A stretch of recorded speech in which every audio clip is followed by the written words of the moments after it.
El Boletín Oficial del Estado ha publicado este miércoles el decreto ley aprobado por el Consejo de Ministros por el que se da luz verde a la reforma de la Ley de Extranjería para forzar el reparto de menores solos cuando el sistema de acogida de una autonomía se vea sobrepasado, como está ocurriendo desde hace meses en Ceuta y Canarias. Hoy en Conectados analizaremos las claves de este cambio legislativo y también diferentes reacciones a este paso que el Ejecutivo Central considera histórico. El Gobierno de Ceuta ha vuelto a defender esta reforma como lo lleva haciendo desde que se ha puesto sobre la mesa.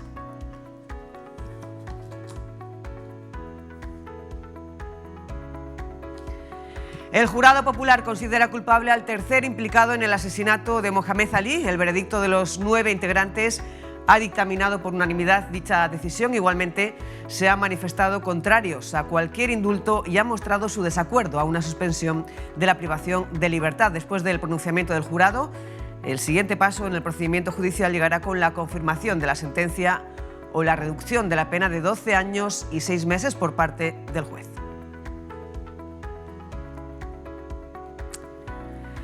Un colaborador del Premio Nobel de Física de 2021, Giorgio Parisi, realiza una estancia de investigación en Ceuta. Este científico se llama Víctor Marín, es catedrático de Física Teórica en la Universidad Complutense de Madrid y pasará por Conectados para explicarnos cuáles son las líneas de investigación que está desarrollando conjunto a otros científicos del campus de Ceuta y también cuál ha sido su aportación en el proyecto reconocido con el Premio Nobel del año 21. ¿Qué tal? Muy buenos días. Así arrancamos esta conexión de miércoles 19 de marzo.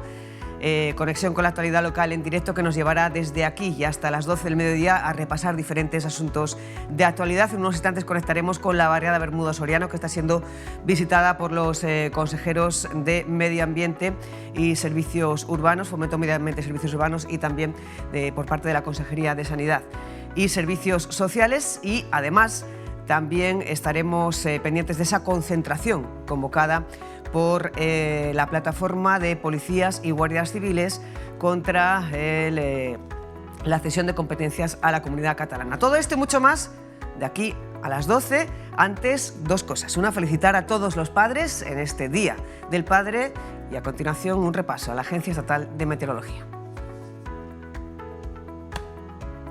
Y este es el panorama que tenemos para hoy. Es cielo muy nuboso, sin descartar precipitaciones débiles y ocasionales. Las temperaturas continúan en torno a los 14 grados de mínima y los 19 de máxima. Y el viento sopla de levante flujo, aumentando a moderado a partir de la mañana.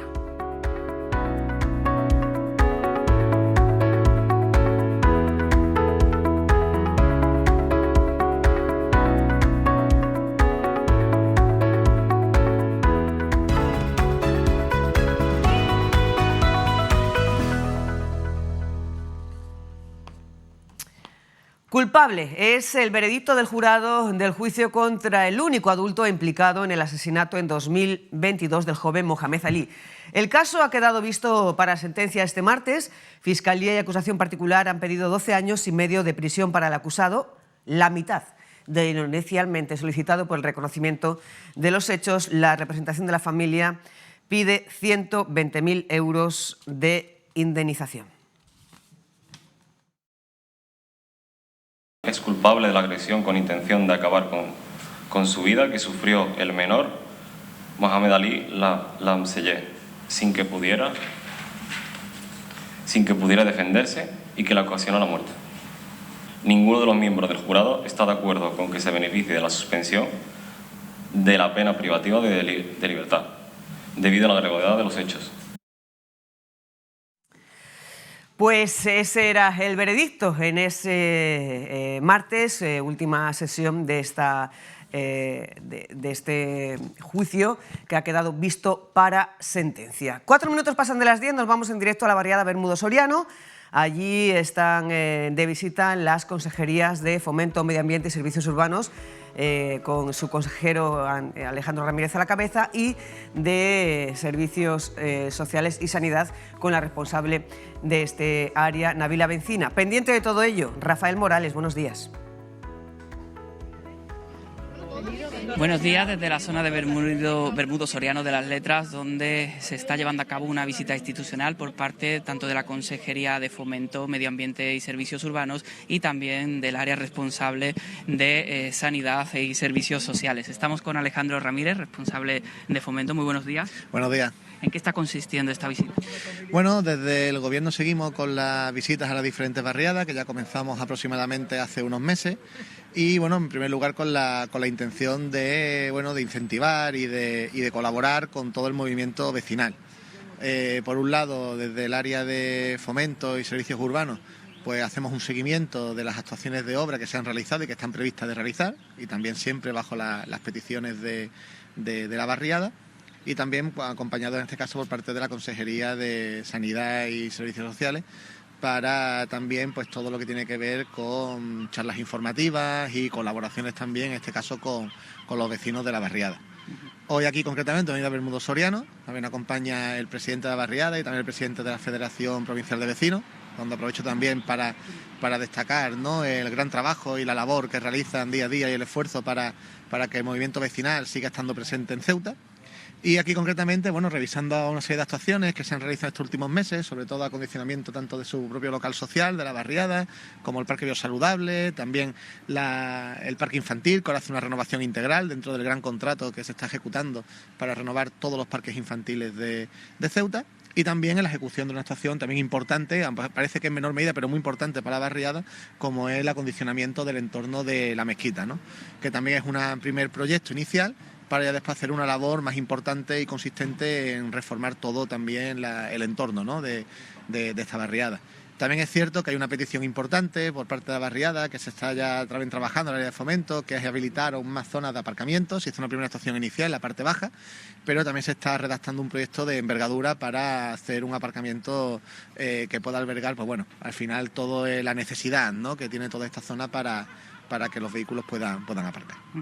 Consejera de Sanidad y Servicios Sociales, como adelantaba Alejandro Ramírez, su presencia también aquí tiene que ver con entablar contactos con el tejido vecinal para futuras charlas relacionadas con ámbitos sociales, ¿no? Sí, bueno, como bien ha dicho mi compañero, estamos llevando estamos viniendo a las distintas barriadas, pues en mi caso, desde mi consejería, para conocer de primera mano las necesidades que tienen los vecinos a través de los presidentes de las barriadas, también ver que estamos aquí cerca por si nos quieren trasladar cualquier problemática que tenga, y a la vez también pues desarrollar actividades, talleres y demás pues que son necesarios, por ejemplo, de hábitos saludables, o charlas también de prevención, o charlas también pues de igualdad. Entonces, una forma de acercarnos a la ciudadanía y que vea pues que estamos aquí, que queremos acercarnos, que queremos conocer sus necesidades y qué problemáticas tienen. Omar Chaiz es el presidente de Bermudo Sorianos de las Letras, de la Asociación de Vecinos. Muy buenos días. Muy buenos días, Rafa. Trasladándole los diferentes aspectos, ¿no? Uno de ellos, una demanda, como decía Alejandro Ramírez, es ese parking. Pues sí, la verdad, la barriada es una barriada que contaba con muchas ausencias de dotaciones, se han ido eliminando gracias a la Consejería de Fomento y Medio Ambiente. Doy las gracias a ellos por visitar la barriada, a las ambas consejerías, y a todas las brigadas y empresas que están sustentando y realizando los trabajos de acondicionamiento diariamente. La verdad, lo único que nos falta en la barriada son aparcamientos. Hay muchos vehículos y los vecinos tienen la dificultad, y los ciudadanos, en buscar aparcamiento a la hora de aparcar. Y como se ha comprometido la consejería en su día, y está en ello, trabajando para que salga este proyecto adelante. Muchas gracias. Y queremos terminar esta conexión hablando con Alejandro Ramírez sobre una cuestión que se va a tratar en las próximas horas, a lo largo de esta mañana, como es esa comisión informativa en torno al traspase de gestión del gobierno estatal al gobierno de la ciudad autónoma, de lo que sería la gestión tanto de la ETAP como de la desaladora. ¿Qué supondría esta gestión?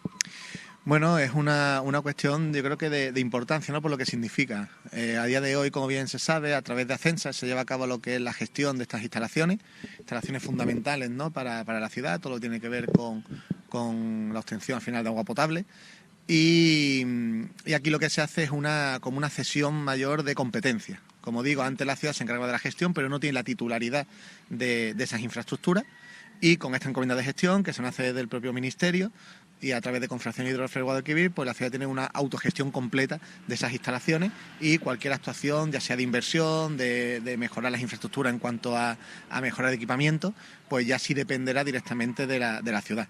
Al final, bueno, como digo, es un paso más en reforzar pues ese autogobierno o autogestión de la ciudad autónoma de Ceuta, que como muchas veces también se ha comentado y se ha generado cierta controversia o dudas, ¿no?, sobre la figura de comunidad autónoma o ciudad autónoma de Ceuta. Bueno, esto es una muestra más que, siendo ciudad autónoma, teniendo en vigor este estatuto de autonomía, la ciudad autónoma de Ceuta tiene bastante facilidades o facultades para poder alcanzar este tipo de encomiendas de gestión o este tipo de acuerdos con el Ministerio para seguir creciendo en esa capacidad, como digo, de autogestión. ¿Esta autogestión repercutiría en el bolsillo del ciudadano? Bueno, en principio, como decía, no directamente, puesto que ahora mismo, en todos estos años, la gestión de las plantas de tratamiento, ¿no?, tanto de la desaladora como de la ETA, al fin y al cabo, son ya se llevan llevando a cabo todo este tiempo, ¿no? Y al final en esa gestión donde se ve esa reducción en cuanto a las pérdidas de agua que pueda haber, ¿no?, en toda la ciudad. Hay que tener en cuenta que Ceuta tiene una capacidad suficiente, ¿no?, de generación de agua potable. Incluso cuando ha habido esta sequía, Ceuta ha sido una de las ciudades que ha promovido la posibilidad de poder trasladar agua a Andalucía, sobre todo para poder hacer frente a la sequía tan importante que hay en todo el territorio. Esto al final lo que nos permite, como decía, es tener mayor capacidad, sobre todo, de mejorar las infraestructuras, ¿no?, de hacer actuaciones de grandes inversiones dentro de estas dos grandes pues herramientas, ¿no?, que tiene la ciudad para la generación, en este caso, de agua potable. Anteriormente, ¿qué ocurría? Pues bueno, cualquier gran actuación de obra en las mismas había que pedir pues permisos, autorizaciones, o incluso que el dinero tuviera que hacer esa inversión la propia administración central, el Ministerio, en este caso Confederación Hidrográfica. A partir de ahora, esa inversión la podemos hacer directamente en la ciudad, sin necesidad de tener que acudir al Ministerio. Como digo, es un paso más administrativo que otra cosa, pero creo que es bastante importante, como digo, en esa figura, ¿no?, de Ceuta, en su mayor capacidad de autogestión, autogobierno y de todos sus recursos. Alejandro Ramírez, Nabila Bencina, Omar Chaiz, les dejamos con esta visita que va a continuar cuando terminemos esta conexión por Bermudo Soriano, Barrio de las Letras. Muchas gracias. Muchas gracias. Pues nos quedamos desde aquí, desde esta barriada, viendo también cómo se va efectuando esta visita institucional y muy pendientes de lo que depara esa comisión informativa en relación a ese traspase de competencias que, recordamos, posteriormente tendría que ir a pleno y ser aprobado. Pues muchísimas gracias, Rafa, por esta conexión. 10 de la mañana y 13 minutos en estos mismos instantes y de visita institucional a visita académica. ¿Por qué? Porque un colaborador, se lo decíamos en el sumario, un colaborador del Premio Nobel de Física 2021, un colaborador de Giorgio Parisi, está en Ceuta realizando una estancia de investigación. Él se llama Víctor Marín, es catedrático de Física Teórica en la Universidad Complutense de Madrid y está aquí con nosotros. Buenos días, Víctor, y bienvenido. Gracias, buenos días. Y le damos también la bienvenida, los buenos días y las gracias por venir a Antonio Lasanta, que es profesor de álgebra e investigador de la Facultad de Educación, Economía y Tecnología de la Universidad de Granada, aquí en Ceuta, también miembro del Instituto Carlos I de Física Teórica y Computacional, con quien está colaborando el doctor Martín en esta estancia de investigación. Muy buenos días. Buenos días. Una colaboración que ya arrancó allá por 2017. Sí. ¿Qué significa para el campus de Ceuta colaborar con un científico que a su vez ha colaborado o sigue colaborando, es colaborador de un premio Nobel de Física, Antonio? Bueno, pues significa, como tú decías bien antes, ¿no?, jugar la Champions, ¿no? No es lo mismo, bueno, hacer sus cositas que tener la suerte de tener aquí un investigador tan reputado, brillante y sobre todo humilde, que es Víctor, que lleva desde, yo creo que desde principios de los 2000 o así colaborando, yo creo, con Giorgio Parisi intensamente. No es que alguna vez tenga interacción, sino que son colaboradores, digamos, habituales y estrechos, o sea que tienen mucha relación y es una suerte tenerlo aquí porque no suele haber tanta gente brillante en España y menos que además visiten Ceuta. Víctor le acaba de decir, en el mundo científico, en el ámbito científico, es un jugador finalista de Champions, decía antes, no solamente de Champions, un jugador finalista de Champions. Su labor investigadora se centra en la mecánica estadística, sistemas desordenados. Vamos a tratar de que nos explique luego más adelante, en términos más coloquiales, qué es lo que hacen cada uno de los dos y también de forma conjunta. Ha colaborado con destacados físicos teóricos, incluyendo al premio Nobel Giorgio Parisi, que recibió este reconocimiento por sus contribuciones que permiten entender y explicar los sistemas físicos complejos. No sé si brevemente y también de forma un poquito coloquial nos puede explicar qué relevancia tiene ese trabajo y cuál ha sido la aportación de Víctor Martín en este proyecto que ha sido reconocido con el Premio Nobel de Física. Bueno, el Premio Nobel en sí premia una trayectoria de muchos años en las cuales se han utilizado ideas de la física para entender sistemas que muchas veces no se referían exactamente a la física, como puede ser el vuelo de los estorninos o las fluctuaciones en bolsa o cosas así. Son sistemas en los cuales siempre tienes muchos elementos. No sé, podemos pensar en muchas personas que cada una que tiene sus intereses o sus cosas y que tienen que interactuar entre sí. Y de la confrontación entre los distintos intereses de las personas salen comportamientos muy distintos en los cuales uno no hubiera pensado. Por ejemplo, en una banda de pájaros hay un líder que gira y de repente toda la banda gira, parece que se van a chocar, ¿no? En fin, hay comportamientos muy sofisticados que no se pueden entender o no se entienden fácilmente pensando en cómo se comporta cada elemento particular, cada elemento individual, ¿no? No sé, como una interacción en un grupo social, que cada cual de su padre y de su madre tiene sus ideas y pensando en cómo son cada uno de ellos, pues no se entiende cómo funciona el grupo. Entonces el grupo es más rico y tiene características nuevas que no se intuyen pensando en los elementos particulares. Eso. Para que podamos entender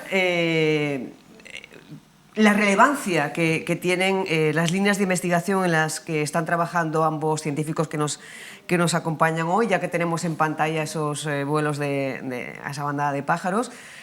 No sé, se me ocurre preguntarles, y imagínense ustedes a ver si pueden también buscar una respuesta, ¿qué tienen en común el cerebro y las neuronas, la epidemia del COVID, las opiniones en las redes sociales, las elecciones de Estados Unidos, un material magnético, las fluctuaciones de las bolsas y una bandada de pájaros? ¿Qué tiene en común todo eso?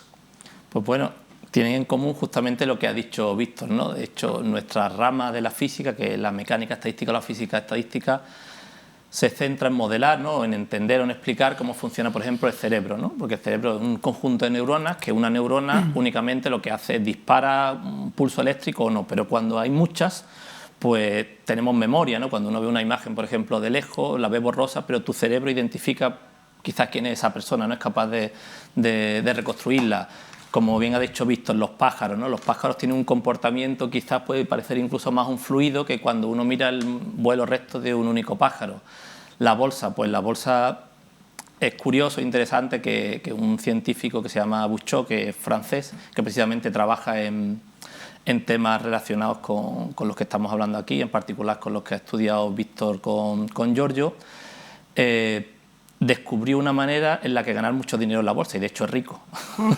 Quiero decir que tiene tantas aplicaciones y tanta riqueza para entender los mercados de la bolsa, ¿no? Pues son muchas empresas, muchos inversores, muchos intereses, pues todo eso tiene un comportamiento colectivo que te da un resultado y si sabes sacarle partido, por ejemplo, pues puedes ganar mucho dinero.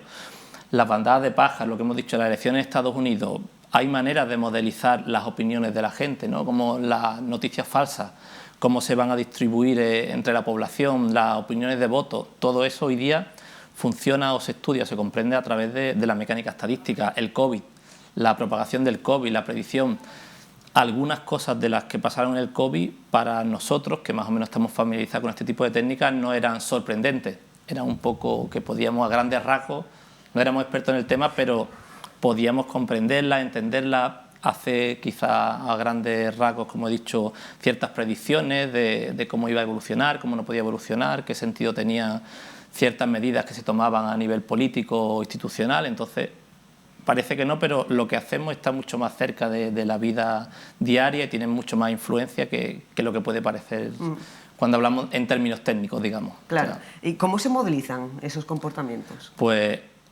digamos eso. Básicamente nosotros intentamos entender lo que es la ciencia básica, ¿no? Preguntas fundamentales. ¿Por qué los pájaros se comportan así? ¿No? ¿Por Pues, qué vuelan así los pájaros? claro, ¿por qué vuelan así? Pues puede ocurrir porque hay un líder, ¿vale? Y todos siguen a ese líder.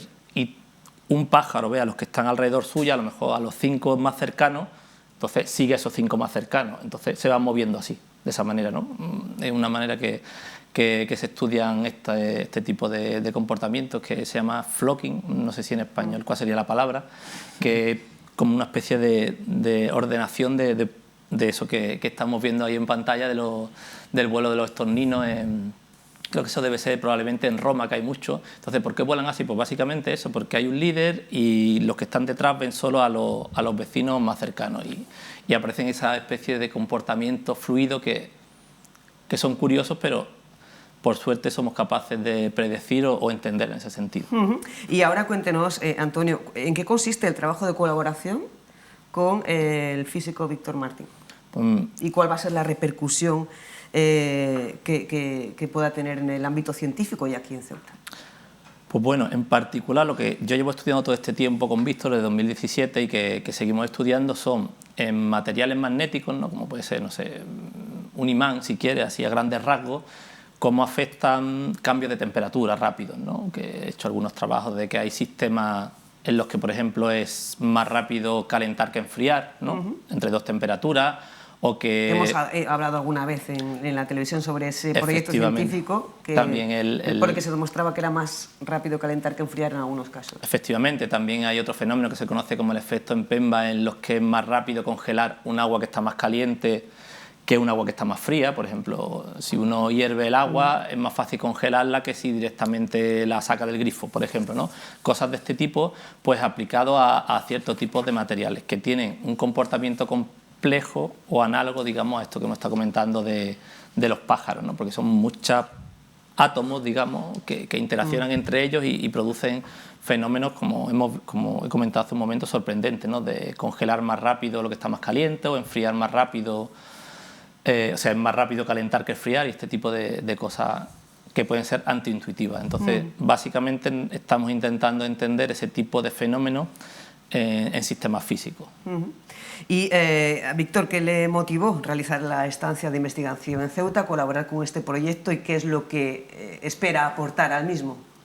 Bueno, es que las interacciones humanas son muy importantes en ciencia, mucho más de lo que parece. O sea, al final, las ideas buenas muchas veces surgen de pasar tiempo juntos, de estar discutiendo cosas en la pizarra, de tomarse un café. A lo mejor uno viene a hablar de una cosa, pero estás charlando luego a la hora del café de otro artículo que acabas de leer y parece interesante, y si lo has leído tú solo en tu mesa, pues no lo sabes. Pero si tienes una interacción con una persona inteligente como Antonio, pues se puede muchas veces surgir ideas nuevas, surgir cosas distintas, ¿no? Siempre el comportamiento colectivo que decimos, 1 más 1 es mucho más que 2 muchas veces, y en ciencias siempre, ¿no? O sea, el interactuar es muy importante. No es lo mismo hacer una videoconferencia, eso se notó muchísimo en el COVID. Yo creo que la calidad de la producción científica bajó bastante en aquellos años, porque la gente solo se veía por videoconferencia, conversaciones de media hora.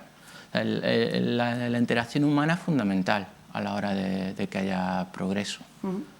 Entonces, bueno, pues es eso, una ocasión de pasar un par de días juntos, desarrollando ideas que tenemos sobre nuevos proyectos. ¿Y cuáles son los proyectos específicos, las líneas de investigación en las que se está trabajando en común por parte de los dos departamentos y cómo podrían impactar en la comunidad científica una vez que se concluyan las hipótesis? Mucha idea, tienen mucha relación con simulación numérica, cálculos en ordenadores de gran tamaño, incluso cálculos en ordenadores dedicados, construidos específicamente para resolver problemas como estos en los que estamos tratando.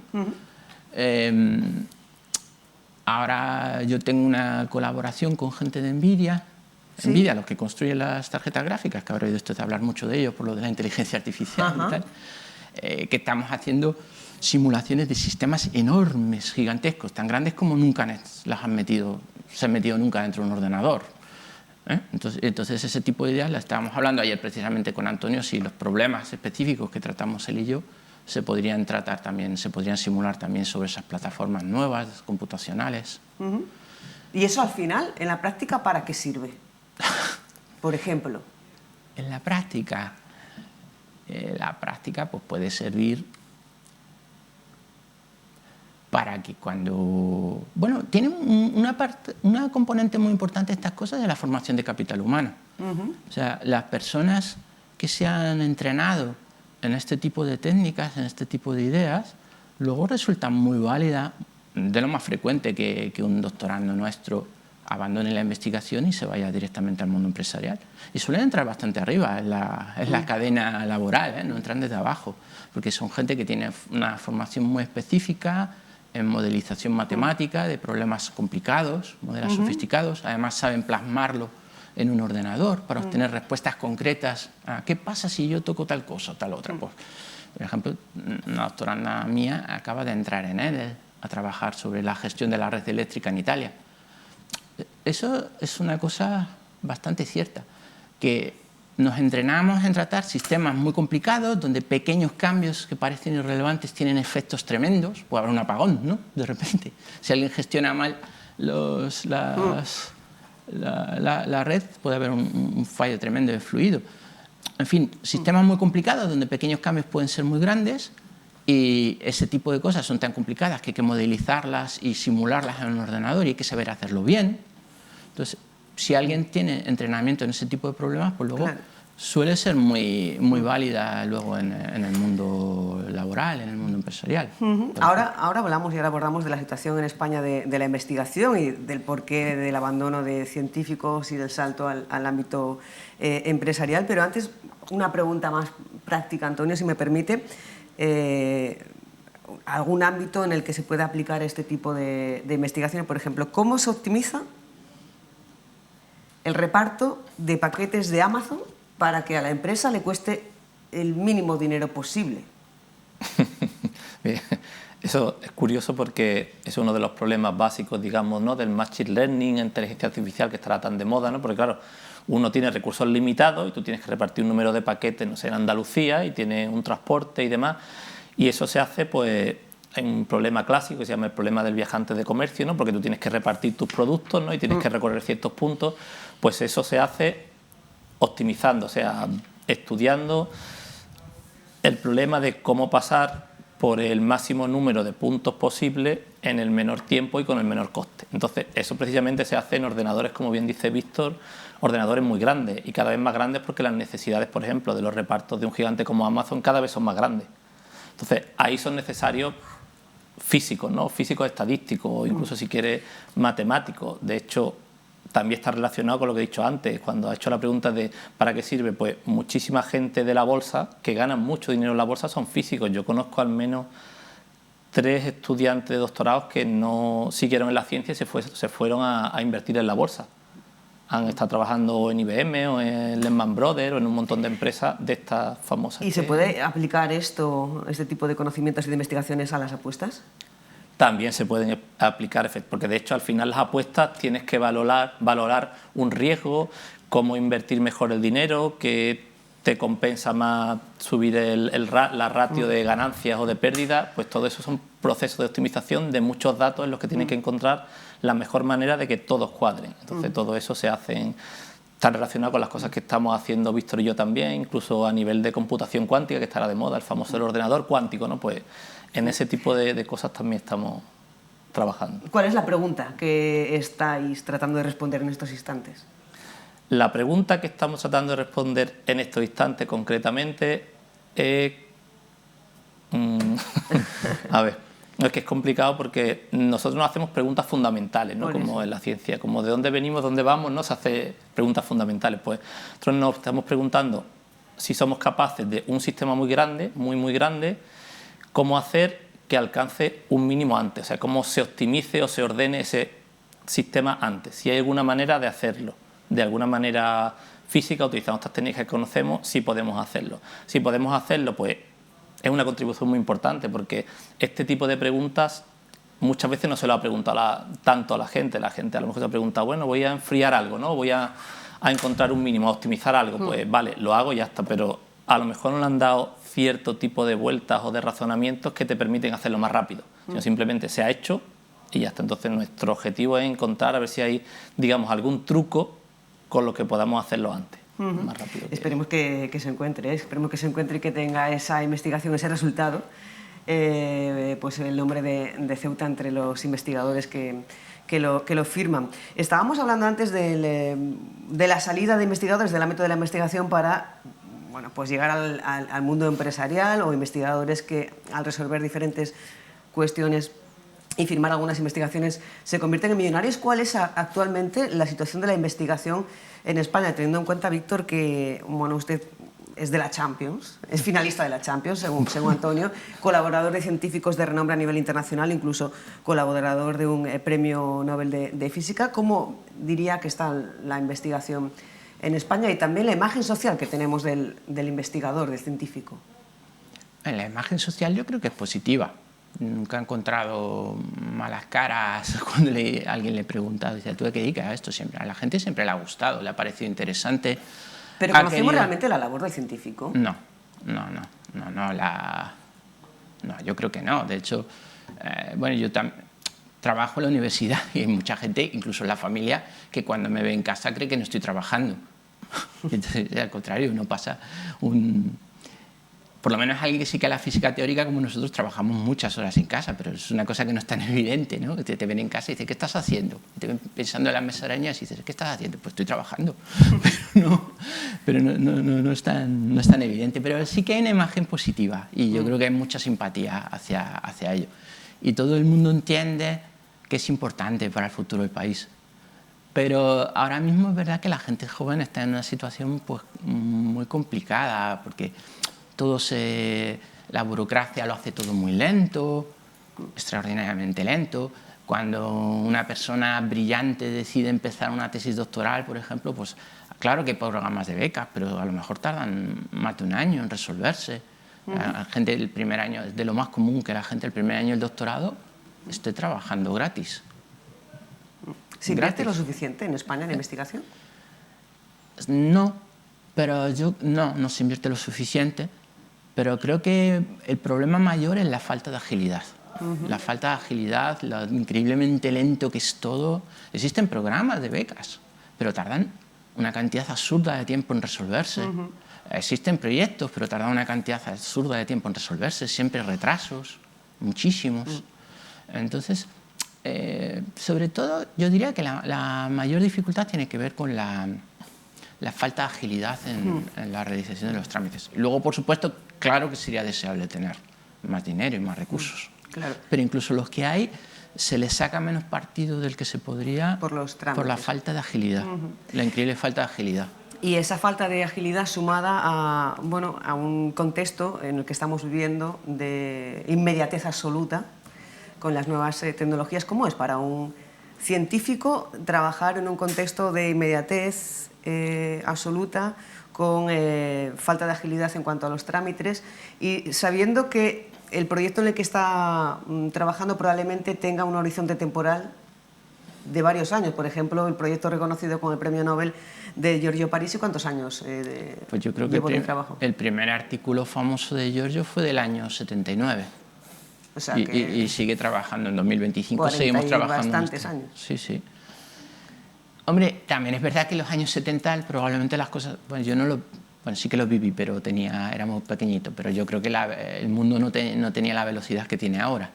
A lo mejor ahora hacer un proyecto a 40 años vista, no sé, ojalá se haga, porque las cosas importantes requieren tiempo. Pero es verdad que con la velocidad con la que vivimos hoy día es complicado embarcarse en un proyecto a 40 años vista. Pero se hace, por ejemplo, los proyectos sobre fusión nuclear, que en España hay activos, pues son proyectos a muy largo plazo. Y sí hay gente que se embarca en ellos, afortunadamente. Sí, es verdad que vivimos con mucha prisa, pero las cosas que valen la pena hay que hacerlas con calma y con mimo. Antonio, ¿cómo diría que está la investigación en el campus, en la Universidad de Granada, en el campus de Ceuta? ¿Y qué opina sobre esa pregunta que le acabo de hacer al compañero, sobre cómo es para un científico en la sociedad de la inmediatez en la que estamos viviendo, trabajar en un proyecto con diferentes años por delante, en el horizonte temporal, sabiendo que a lo mejor en algunos casos habrá falta de inversión, falta de recursos y también esa poca agilidad que hay en los trámites. Vale, empiezo por el final. Primero que me has dicho la inmediatez, me ha venido a la cabeza una palabra que se habla mucho en ciencia, que es public or perish, ¿no? Es publica o perece. O sea, para que te den proyectos tienes que publicar relativamente rápido, tienes que publicar resultados que que resuenen en la sociedad, entonces te exigen un poco, a veces trabajar contra reloj, lo que hace que la ciencia puede ser un poco rápida, digamos. Entonces, en ese aspecto, pues no vamos bien. Yo creo que nos apuntamos un poco al carro de ir rápido, ¿vale? Entonces, esa parte, yo creo que Víctor estará de acuerdo conmigo que a día de hoy tienes que publicar, ¿no? Tienes que sacar resultados y mandarlos a revistas y publicarlos.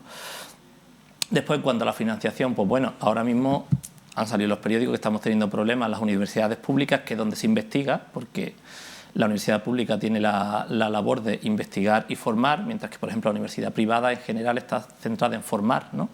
Ahora tenemos muchos recortes en las universidades públicas en Andalucía, que hace poco salieron los rectores, que se les debía un montón de euros, pues eso repercute totalmente en el nivel investigador, porque tienes que dar más clases, puedes investigar menos, tienes menos dinero para investigar. Entonces, ahora mismo tenemos problemas grandes al respecto con eso de que están promocionando un poco más la universidad privada que la pública. Y allí pues no se hace investigación porque tiene otro objetivo, otros intereses y otra utilidad para la sociedad, que me parece estupenda, pero es diferente. Eso por un lado. Ahora ya, si venimos al campo de Ceuta, pues bueno, en el campo de Ceuta sé que hay gente que está investigando, que hay subgrupos, creo que existen subgrupos creo que sobre todo de investigación en educación, también en investigación de inmigración y este tipo de aspectos, aunque yo tampoco estoy muy familiarizado con ellos, porque yo estoy más centrado, digamos, en la ciencia básica, pero sí sé que hay grupos que se están moviendo y están haciendo sus cosas. De hecho, ahora parece que se está intentando mover la creación de una unidad de excelencia en el campus de Ceuta. Hablamos ayer precisamente de eso con el profesor Fernando Trujillo. Con Fernando, sí, y se está intentando mover, a ver cómo se monta, si hay intereses en común, como para hacer fuerza común. Es algo que puede pasar, que no será sencillo, porque siempre hay intereses, no me refiero a intereses personales, sino intereses científicos, cada uno se quiere responder unas preguntas, pero bueno, estamos empezando, que este lunes, de hecho, el lunes próximo 24, me parece que tenemos la primera reunión, a ver qué se puede hacer, qué no se puede hacer, cómo nos podemos organizar. Entonces parece que se está moviendo. En cuanto a mi área, pues bueno, yo he invitado a Víctor, también ha estado aquí Mar Bastero, que ha estado hablando aquí de cosmología, que de hecho viene también la semana que viene. He organizado ya 2 congresillos internacionales de física y matemáticas, también por aquí. O sea que yo intento al menos que mi parte se vaya moviendo. Entonces, vamos, yo creo que hay calidad investigadora en Ceuta. Vamos. Pues se celebra, se celebra. Víctor, Martín, muchísimas gracias por la visita, por acompañarnos. Esperemos que esta investigación en la que se está trabajando de forma conjunta entre la Universidad Complutense de Madrid y la Universidad de Granada en Ceuta llegue a buen término, que se responda a esa pregunta sobre la que estáis trabajando. Y no sé si quiere enviar un breve mensaje a los jóvenes que se estén quizá planteando dedicarse a la investigación. Un mensaje breve. Es muy divertido. Es muy divertido. Pues ya lo saben, es muy divertida la investigación. Antonio, muchísimas gracias por compartir con nosotros este espacio. Si se resuelve pronto esa pregunta, ¿es de los investigadores que se plantean cambiar de aires laborales? No, yo estoy aquí por motivos personales, elegí venirme a Ceuta, estaba en Madrid en la Universidad Carlos III, pero pude venirme y yo me quiero quedar aquí. No, me refiero no en Ceuta, sino el cambio de ir al mundo empresarial, porque esa investigación... Eso seguro que no. Habrá un contexto económico diferente, como han sido otros casos de los que han hablado aquí anteriormente. No, porque lo bueno, como yo digo, que nosotros podemos trabajar en lo que nos divierte y con las personas que queremos trabajar, y en la empresa eso no lo puede hacer. Así que... Pues muchísimas gracias a los dos, ha sido un placer. Gracias.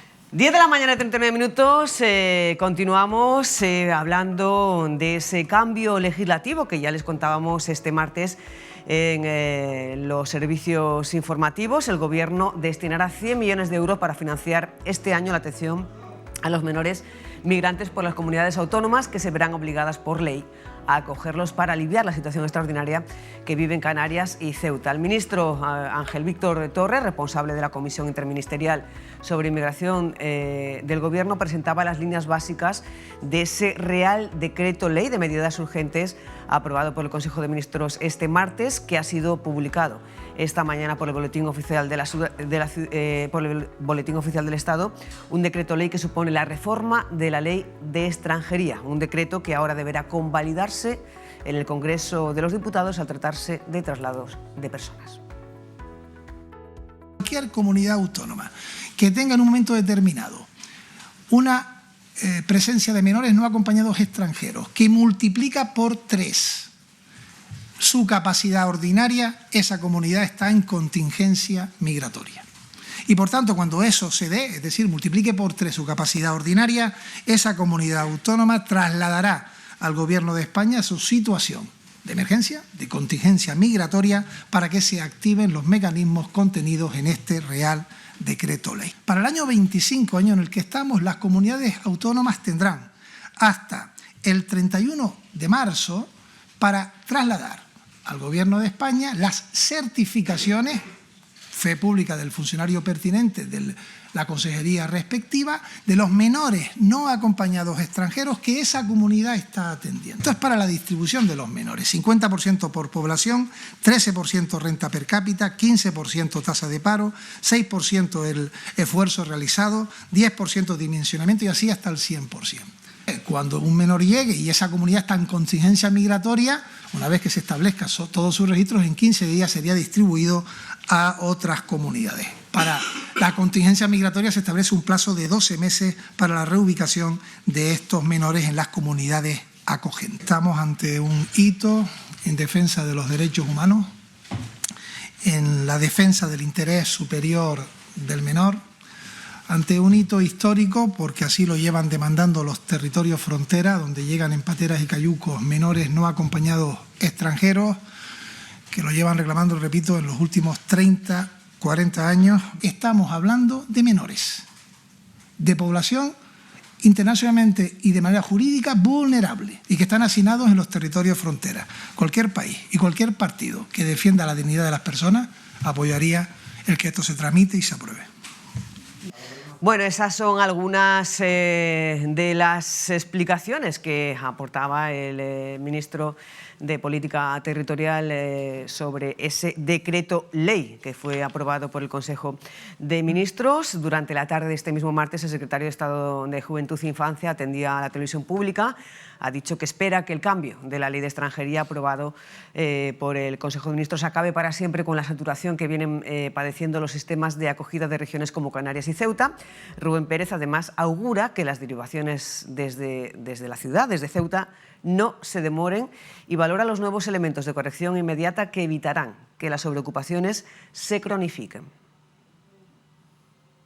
Tras la aprobación del Real Decreto Ley, el Ejecutivo Central aspira a aplicar la nueva regulación de manera inmediata tras la publicación en el BOE y la consignación de la partida presupuestaria. Nuestra idea, y desde luego, es ya convocar de manera muy rápida la conferencia sectorial para que esos trabajos den comienzo de una manera inmediata. En relación a los plazos establecidos entre la tramitación del expediente y la reubicación del menor, desde el Gobierno central asumen que en el caso de Ceuta se espera sean reducidos gracias a la colaboración entre administraciones. Por el mecanismo que creemos ya tenemos muy engrasado tanto el Ministerio de Juventud e Infancia como el propio Gobierno ceutí, y entendemos que de manera inmediata ya se pueden hacer las tramitaciones y que el plazo, desde luego, va a ser sensiblemente inferior a este año. Tras recuperar Ceuta su capacidad de acogida ordinaria de menores extranjeros no acompañados, el Ejecutivo Central aspira a redimensionar los sistemas de acogida para evitar futuras situaciones de sobreocupación. Pactado, suficientemente trabajado, para que estas situaciones de sobredimensión no se vuelvan a dar y que los mecanismos de alerta sean previos. Una modificación legislativa que incluye una inyección de 100 millones de euros que asumen evitará quebrantar la financiación presupuestaria de la ciudad autónoma. Desde luego que para el caso de Ceuta o Canarias, donde sus sistemas están sobresaturados, este Real Decreto solventa de una manera muy clara y meridiana esta cuestión económica.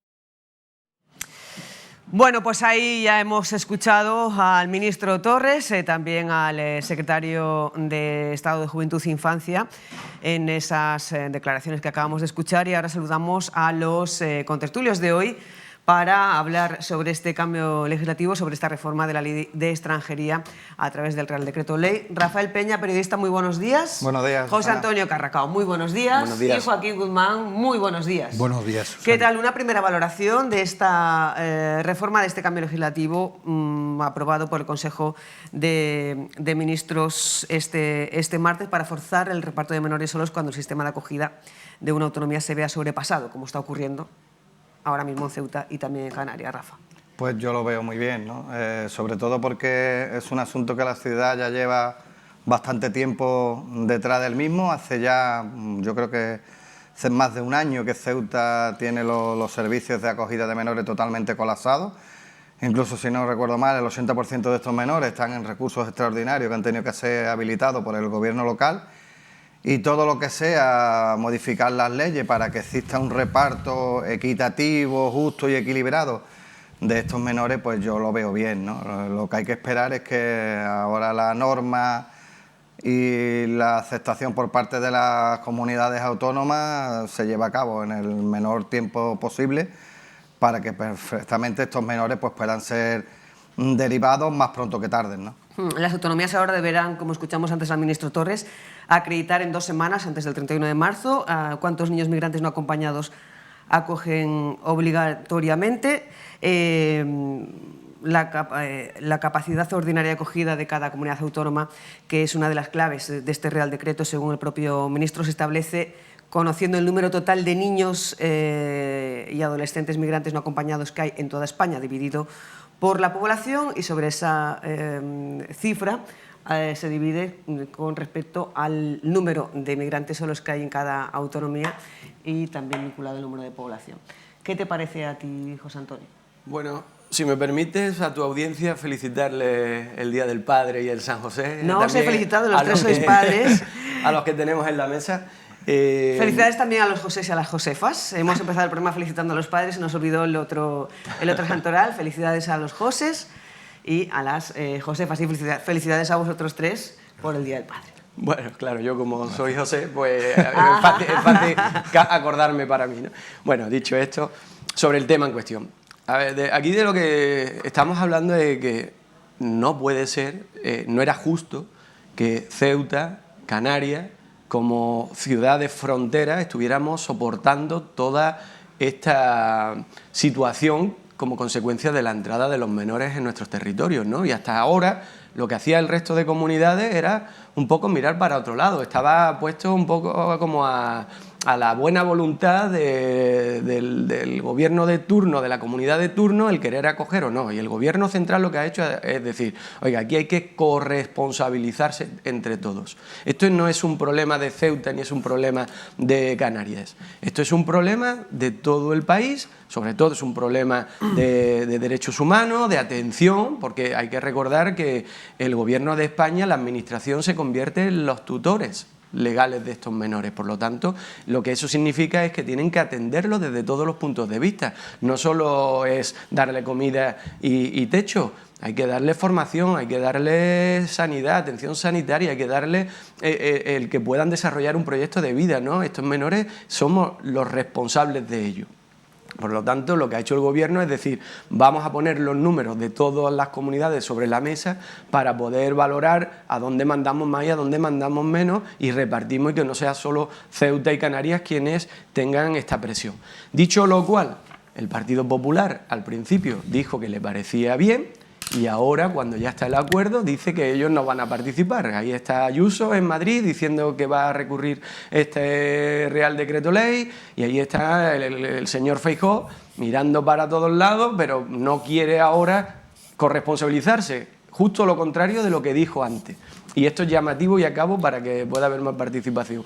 Es llamativo que se le critique al gobierno de España y a Pedro Sánchez en concreto, el que tenga que estar modificando sus posiciones como consecuencia del ejercicio del gobierno, porque gobernar en una situación, en una coyuntura donde lo que hay es una coalición, pues no es fácil, como todo el mundo puede entender, pero es que cambiar de opinión y además en un tema tan importante para Ceuta, para los derechos de estos menores, desde la oposición, es decir, cuando ni siquiera estando en la oposición tiene un criterio, es fiable, tiene una misma posición, la va cambiando en función a si Vox le presiona o Vox no le presiona, en fin, esta es la situación, ¿no? Hay una deslealtad y hay una insolidaridad por parte del Partido Popular con este tema manifiesta. Bueno, ahora vamos a tener también la oportunidad de valorar las reacciones que hay a la aprobación de este Real Decreto. Si les parece, comenzamos con la reacción del Gobierno local, que ha vuelto a defender esta reforma de la Ley de Extranjería, como lo lleva haciendo desde que se ha puesto sobre la mesa. Vamos a escuchar las declaraciones del consejero portavoz Alejandro Ramírez en esta información de los servicios informativos.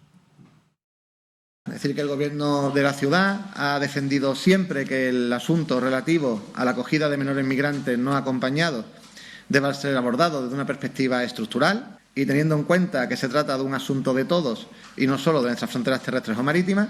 Es un asunto de todos que ha de ser abordado con carácter estructural y además la situación es la que es. La capacidad de acogida está sobrepasada en un 400% aquí en Ceuta. La situación obviamente es insostenible tanto en Canarias como en Ceuta, pero en un futuro más o menos inmediato lo podría ser o podría ser en cualquier otro territorio, ¿no?, del conjunto de España. La conclusión del Gobierno de Ceuta, a tenor de lo expuesto, no ha variado un ápice desde que a mitad del año pasado comenzó el debate en torno a la reforma de la Ley de Extranjería. El Gobierno de la ciudad ha defendido y sigue defendiendo la modificación del artículo 35 de la vigente Ley de Extranjería. El Congreso había rechazado tramitar la reforma de la ley. Fue entonces cuando Canarias planteó forzar el reparto de menores vía decreto. Una solución que sea estructural, justa, equilibrada y solidaria en el marco de una política de Estado consecuente con los principios que son pilares de nuestro ordenamiento constitucional. Eso será el reparto.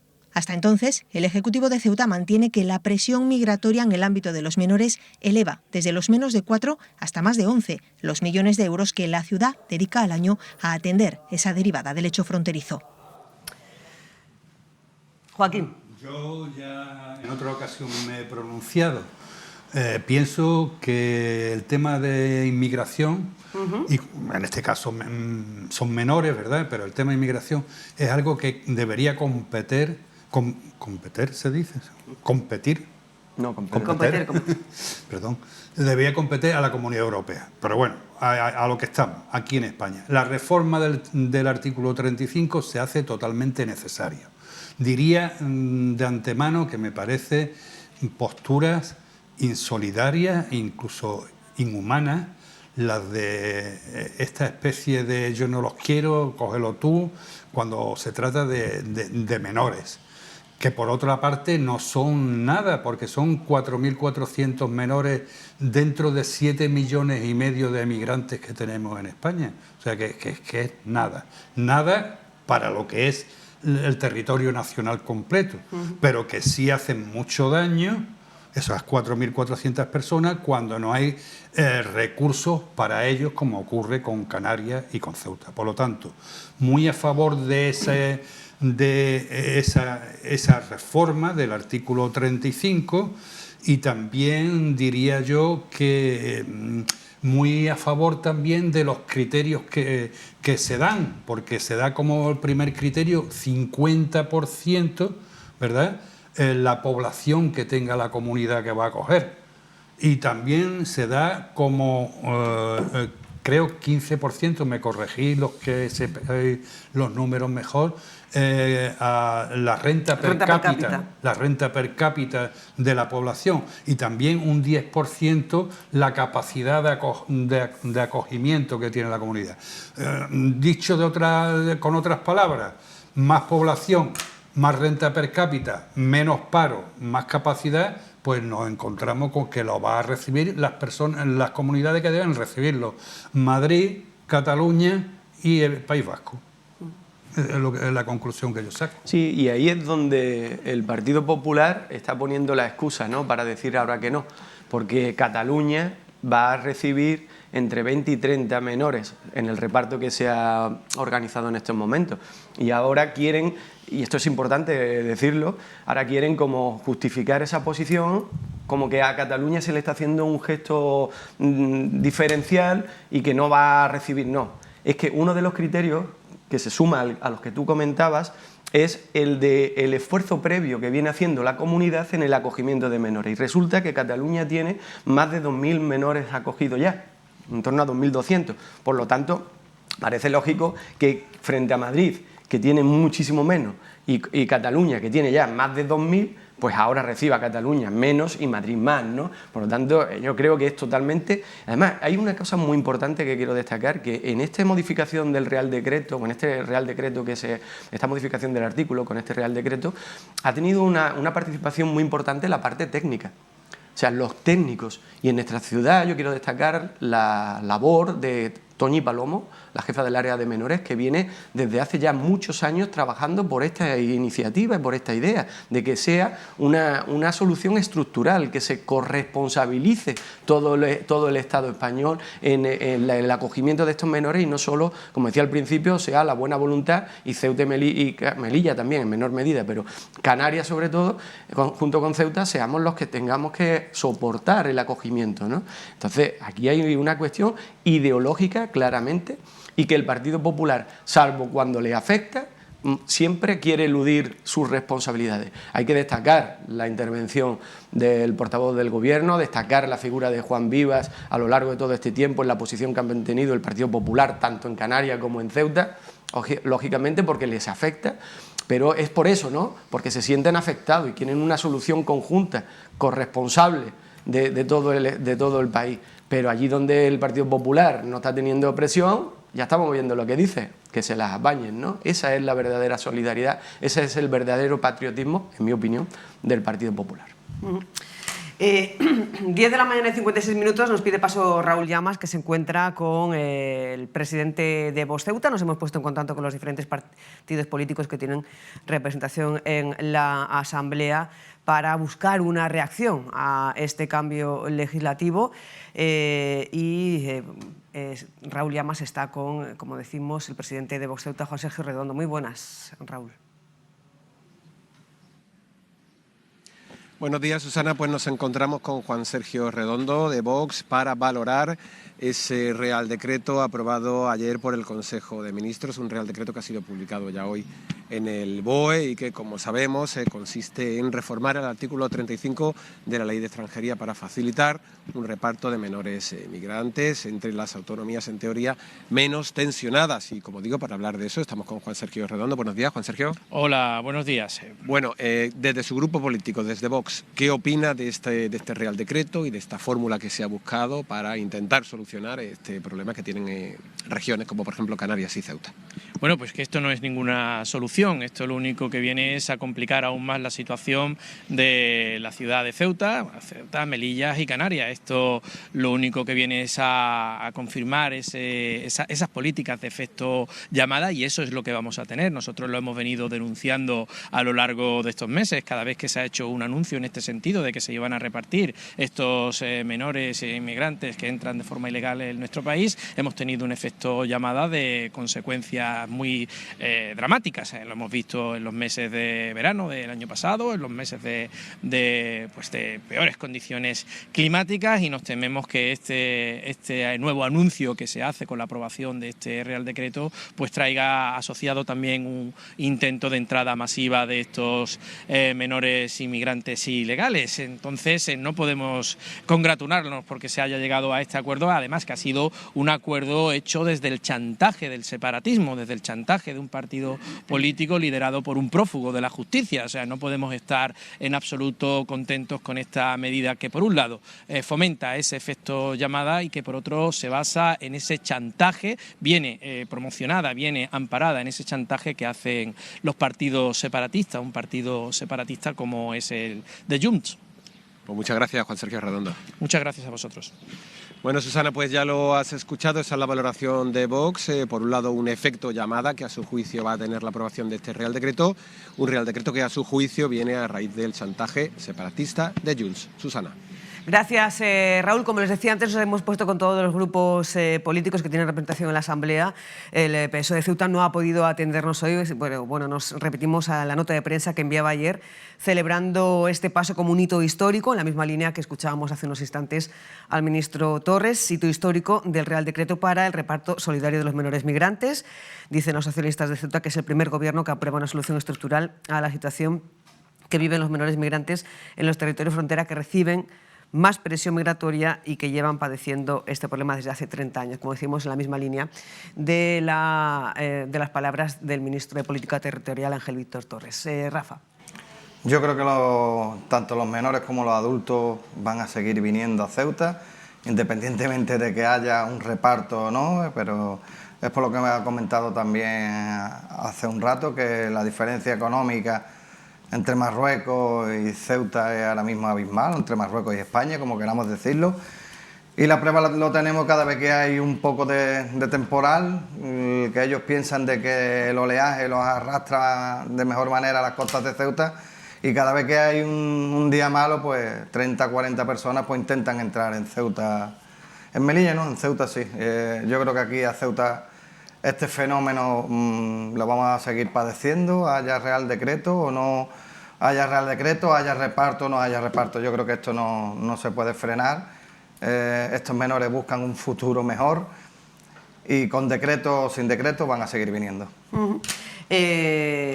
Son las 11 en punto. En unos instantes tenemos que conectar en directo con esa concentración convocada por la plataforma de la Policías Nacionales y Guardias Civiles contra la cesión de competencias a la comunidad catalana. En cuanto nos pidan paso, conectaremos en directo. Mientras tanto, seguimos con el análisis de este cambio legislativo, de esta reforma de la Ley de Extranjería. Explicaba el ministro Ángel Víctor Torres, pues los criterios para establecer la capacidad ordinaria de acogida que tiene cada autonomía, para que en el caso de que se triplique se pueda activar este Real Decreto. Y también en cuanto a los criterios de reparto a los que hacía referencia antes, pues son susceptibles de ser cambiados en la Conferencia Sectorial de la Infancia y la Adolescencia. ¿Creéis que hay, como denuncian algunas comunidades autónomas, desequilibrio en el reparto, que no es equitativo? No, yo creo que hay unos criterios bastante objetivos, que pueden ser modificables, obviamente, pero creo que es bastante objetivo intentar poner orden, poner criterios cuantificables sobre la mesa, en función a lo que se va a repartir o no. Respecto de las declaraciones del líder de Vox en Ceuta, él ha hecho declaraciones públicas, por lo tanto me permito el poder opinar sobre ellas, no tiene capacidad de contestarme, pero puedo opinar sobre sus declaraciones. Y la reflexión que hago es qué poco tienen que ofrecer. Qué poco o nada tiene que ofrecer este partido a nivel nacional, pero sobre todo a nivel local. Es que es un tema tan importante para Ceuta, que nos va a permitir, aliviar esa presión que tenemos, y que el partido de Vox en Ceuta no sea capaz ni siquiera de ponerse del lado de nuestra ciudad en estos momentos, y que venga a decir ahora que si chantaje, todos son el mismo discurso. El Vox no es sino el caballo de Troya de la administración en estos momentos de Trump contra Europa, y está en una posición siempre que nadie comprende, nadie entiende, y yo creo que parte de esa situación y de esa posición que tiene el líder de Vox le ha llevado, ¿no?, a cómo tiene el partido en estos momentos. Así que, en fin, es triste, ¿no?, ver unas posiciones por parte de personas que están representando al pueblo de Ceuta en unas posiciones tan alejadas del interés general de la ciudad. Joaquín. Pues yo lo que diría es que invitaría a todos los partidos a que se pusieran de parte de los niños y de los jóvenes. Tampoco son, es decir, son muchos para Ceuta los que tenemos, son muchos para las Canarias los que no pueden soportarlo, pero no más. Pero yo insistiría en que no se puede soportar, no porque no tengamos infraestructura o porque sea algo difícil para la ciudad responder a tantos niños, sino por los propios niños. Tenemos que pensar que esos niños algún día van a ser adultos y si cumplen con los requisitos van a ser ciudadanos españoles. Y no hay que perder ningún tiempo en que comprendan que están en un país que tiene derechos humanos, que vigila por las condiciones de la infancia y por la justicia social. Y ese le duela a Vox o le duela al PP o le duela al PSOE, a mí me da igual las siglas, que sea a quien le duele y a quien no, pues no lo voy a decir. Pues esas son las condiciones y esa es la cuestión en la que tenemos que mirar. Esos niños están ya aquí, como 7,5 millones más de emigrantes, insisto, y la gente hace prejuicio de las cosas. Muy poca gente en España sabe que han tomado la nacionalidad española, más emigrantes, mujeres que hombres. Como aquí nada más que vemos pasar a hombres, pues resulta que los emigrantes son niños. Pues no, niños son 4.400 el problema ahora mismo. Pero en España, en el último año, se han nacionalizado más de 1 millón de mujeres y 900.000 hombres. Quiero decir con esto, vamos a mirar lo fundamental. Lo fundamental es que hay que darle a esos niños, ya que están aquí, una educación democrática. Una educación en la que la sanidad, la educación, la escuela, el trabajo puedan llegar a lo más que puedan. Y si eso tiene como consecuencia efecto llamada, pues tendremos que buscar la forma de que el efecto llamada mitigarlo. Pero no por eso, para que no haya efecto llamada, vamos a meter los niños, como ha hecho algún otro país, encerrarlos en una alambrada dentro de una playa. Y eso es lo que yo pienso. Disculpadme unos instantes. La actualidad ahora mismo nos lleva a las inmediaciones de la delegación del Gobierno, que ya acoge esa concentración convocada a nivel nacional por la plataforma de policías nacionales y guardias civiles. Protestan contra la cesión ilegal de competencias a Cataluña. Rafa, muy buenas de nuevo. ¿Qué tal? Así es, ya están todos concentrados aquí desde justo unos instantes antes de las 11 de la mañana, donde estaba prevista esta convocatoria. Comienza con retraso después de esperar a que se incorporasen el resto de compañeros. Vamos a escuchar la lectura del manifiesto. ¿Empezamos? Sí.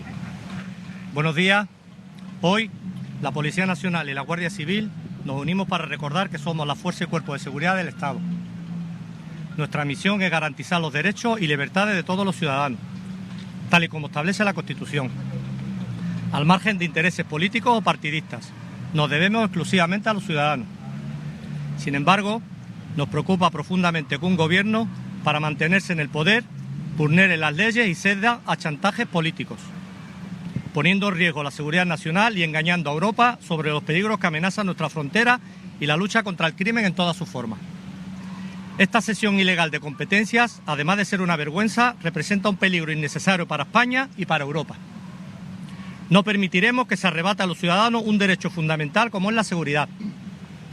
Un cuerpo policial autonómico no puede asumir funciones que constitucionalmente corresponden exclusivamente a la Guardia Civil y a la Policía Nacional. La ley ya delimita las atribuciones de los cuerpos autonómicos y locales, y ninguna de ellas puede afectar a la seguridad nacional. Es inaceptable que el presidente del Gobierno acompañe a grupos independentistas en su intento de desmantelar el Estado y sus instituciones. No es Cataluña la que se separa de España, es España la que se desmorona desde dentro. Si nadie pone freno a esta situación, seremos los propios policías y guardias civiles, junto a partidos, instituciones y ciudadanos que aún creen en el imperio de la ley, quienes acabemos con esta locura, siempre dentro de la legalidad. Nos preguntamos, ¿cómo es posible que el ministro del Interior, que proviene de la Judicatura y aseguró en sede parlamentaria que nuestras funciones no admitían cesión, esté ahora alentando esta situación? Su actitud encubre la ilegalidad y humilla a la fuerza y cuerpo de seguridad del Estado. Exigimos claridad y contundencia en su respaldo a la legalidad y a la policía del Estado. No cabe la tibieza cuando está en juego la integridad de nuestras instituciones y la seguridad nacional. Un presidente del Gobierno que nos vende y un ministro del Interior que se pone de perfil son indignos de sus cargos. Mientras, nosotros nos dejamos la piel día a día por la seguridad de todos los españoles, teniendo que soportar la ofensa de que sigan mermando nuestros derechos. Nosotros, que como Policía Nacional y Guardia Civil hemos jurado, con la entrega de nuestra propia vida si fuera necesario, y que lamentablemente en muchas ocasiones lo es, defender los derechos y las libertades y velar por la seguridad de los ciudadanos. Tenemos que soportar cómo este Gobierno nos humilla. siguen sin cumplir el acuerdo de equiparación salarial, siguen dejando que policías nacionales y guardias civiles se jubilen con una vergonzosa precariedad. Y vemos cómo esos cuerpos autonómicos nos adelantan en derechos, en salario, en una jubilación digna y en todo tipo de beneficios a cambio de apoyos políticos. Exigimos el pleno cumplimiento del acuerdo de equiparación salarial y el reconocimiento de nuestra profesión como de riesgo, que permita una jubilación anticipada justa y acorde con el sacrificio que realizamos. Por último, queremos mandar un mensaje a los ciudadanos a los que servimos día a día. No les vamos a dejar solos. Vivan donde vivan, nuestra vocación de servicio, nuestro principal objetivo y nuestra razón de ser son y van a seguir siendo los derechos y libertades del pueblo español. Muchas gracias. ¿Van a continuar estas concentraciones? Hoy son a nivel nacional en todas las delegaciones. ¿Van a seguir aquí en Ceuta? En principio no, hasta que la plataforma que es la que ha convocado todas estas concentraciones, pues seguiremos la hoja de ruta que marquen ellos. Venga, muchas gracias a todos. Pues palabra de Rachid Vigil, portavoz de la plataforma en defensa de las jubilaciones dignas y de la equiparación salarial. Como hemos escuchado, leyendo ese manifiesto en lo que considera una cesión, por parte de la plataforma, una cesión ilegal de competencias del Estado español a Cataluña. Pues muchísimas gracias, Rafa, por esta conexión en directo desde la delegación del Gobierno, una convocatoria a nivel nacional que aquí en Ceuta se acaba de desarrollar en estos instantes. Acabamos de escuchar ese manifiesto. No sé si queréis opinar o comentar algo al respecto de esta concentración, o continuamos, que nuestro compañero Raúl Llamas está preparado con otra protagonista. Tú manda. Yo brevemente, si hay tiempo, diría que estoy bastante de acuerdo con parte del discurso en cuanto a la equiparación salarial, en cuanto al trabajo que desarrollan las fuerzas y cuerpos de seguridad del Estado. Estoy bastante de acuerdo, no con la exageración del texto, el que la seguridad se ha puesto en entredicho, la seguridad del país, en fin, creo que ahí... Pero yo tengo que decir, yo estoy con las declaraciones de Marlaska, las primeras declaraciones, cuando decía que él no lo veía. Y ahí lo dejo, ¿no? O sea, que tampoco lo ves. Yo estoy con las declaraciones del primer Marlaska. Joaquín, ¿continuamos? Pues vamos con Raúl Llamas. Muy buenas de nuevo, Raúl, que está ahora mismo con la portavoz del Movimiento por la Dignidad y la Ciudadanía para hacer una valoración a esa reforma de la Ley de Extranjería. Muy buenas de nuevo, Raúl. Buenos días, Susana. De nuevo, pues seguimos recabando reacciones a esa publicación del Real Decreto del artículo 35, de la reforma del artículo 35 de la Ley de Extranjería, que se publicaba esta mañana en el BOE, un Real Decreto que, como sabemos, va a permitir el reparto de menores migrantes desde autonomías tensionadas, como en este caso Ceuta o Melilla, a otras regiones en virtud de varios criterios para valorar esto. Estamos con Fátima Ahmed, del Movimiento por la Dignidad y la Ciudadanía. Fati, ¿qué tal? Buenos días. Hola, muy buenos días a todos. Bueno, desde tu grupo municipal, ¿cómo se ve esta reforma de la Ley de Extranjería? ¿Lo puede solucionar todo? ¿No puede solucionar nada? ¿Qué opináis? Bueno, nosotros opinamos que, desde luego, la reforma de la Ley de Extranjería, concretamente del artículo 35, es una demanda que se lleva haciendo en los últimos meses, lleva protagonizando gran parte del debate a nivel nacional. Es una reforma, desde luego, más que necesaria para gestionar, como tú bien decías hace un momento, aquellas zonas, aquellas comunidades más tensionadas respecto a aquellas que no lo están, y pedirles que cumplan con la solidaridad que debe existir entre todas las comunidades a nivel nacional. Si bien es cierto que además estamos observando que justo de manera paralela se está produciendo un debate partidista muy intenso, especialmente entre los grandes partidos de implantación nacional, en el que parece que se obvia un poco la importancia del asunto a tratar. Y especialmente me refiero a que en muchos de estos debates, muchas de las cuestiones que han surgido respecto a este asunto, vemos que no se trata este tema poniendo desde luego en el primer plano la perspectiva humanitaria, la perspectiva de que estamos hablando de niños y de niñas que son menores de edad, que son un colectivo extremadamente vulnerable, que son extranjeros, que no están acompañados y están en nuestro territorio, están en territorio nacional. Por lo tanto, la primera perspectiva debe ser la humanitaria. No estamos hablando ni de paquetes, ni de patatas, ni de cosas. Estamos hablando de personas que son, como digo, además, niños menores que necesitan una especial protección. Nosotros, que somos los del primer mundo, creo que somos los primeros que deberíamos de dar la talla, de estar a la altura y demostrar, en principio, a nivel nacional, la solidaridad de todas las comunidades para dar amparo, para cubrir las necesidades de todos estos menores. Como esto no ha sido así de manera voluntaria, se hace imprescindible esa modificación del artículo 35 de la ley para que en aquellos casos en los que sea necesario, las zonas que están tensionadas, como nuestra ciudad o como la Comunidad de Canarias, puedan contar con el apoyo y el soporte de las demás comunidades. Lo que sí que nos parece también muy importante, y hemos observado que desgraciadamente no ha sido así, es que a Ceuta no se le está poniendo en el primer plano del debate. Hemos visto que desde luego en la comisión celebrada con migraciones prácticamente se ha invisibilizado la situación que vive la ciudad respecto a este asunto, y a nosotros nos parece que nuestra ciudad tiene el mismo protagonismo que pueda tener Canarias, lógicamente cada una con sus capacidades, pero no podemos igualar Ceuta a Melilla, como también se ha pretendido, porque, por ejemplo, en la ciudad hermana de Melilla no están viviendo esta situación. Y nos parece, en último lugar, muy importante, y desde luego también que sería más que necesario, que sea desde luego la ministra Rego, que es la que lleva Infancia y Juventud, la que continúe con la gestión de este asunto, porque afecta a personas menores. De hecho, recordemos que a principios de este año se iba a convocar una sectorial de Infancia y de Juventud para tratar este asunto, y en la actualidad aún no sabemos qué ha pasado con ello, no se ha celebrado. Por lo tanto, se hace necesario que se celebre esa sectorial en menores, que se celebre, como digo, a través del Ministerio de Infancia, que se vea, que seamos capaces todos de ver que estamos hablando de menores, de un colectivo vulnerable, y que estamos hablando de una cuestión en la que hay que poner el prisma humanitario, y desde luego esperamos que todas las comunidades estén a la altura. Muy bien, Fátima Ahmed, muchas gracias. Muchas gracias a vosotros.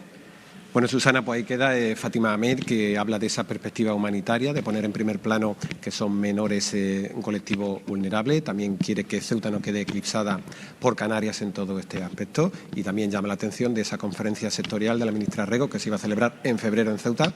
Estamos a finales de marzo y nada se sabe, Susana.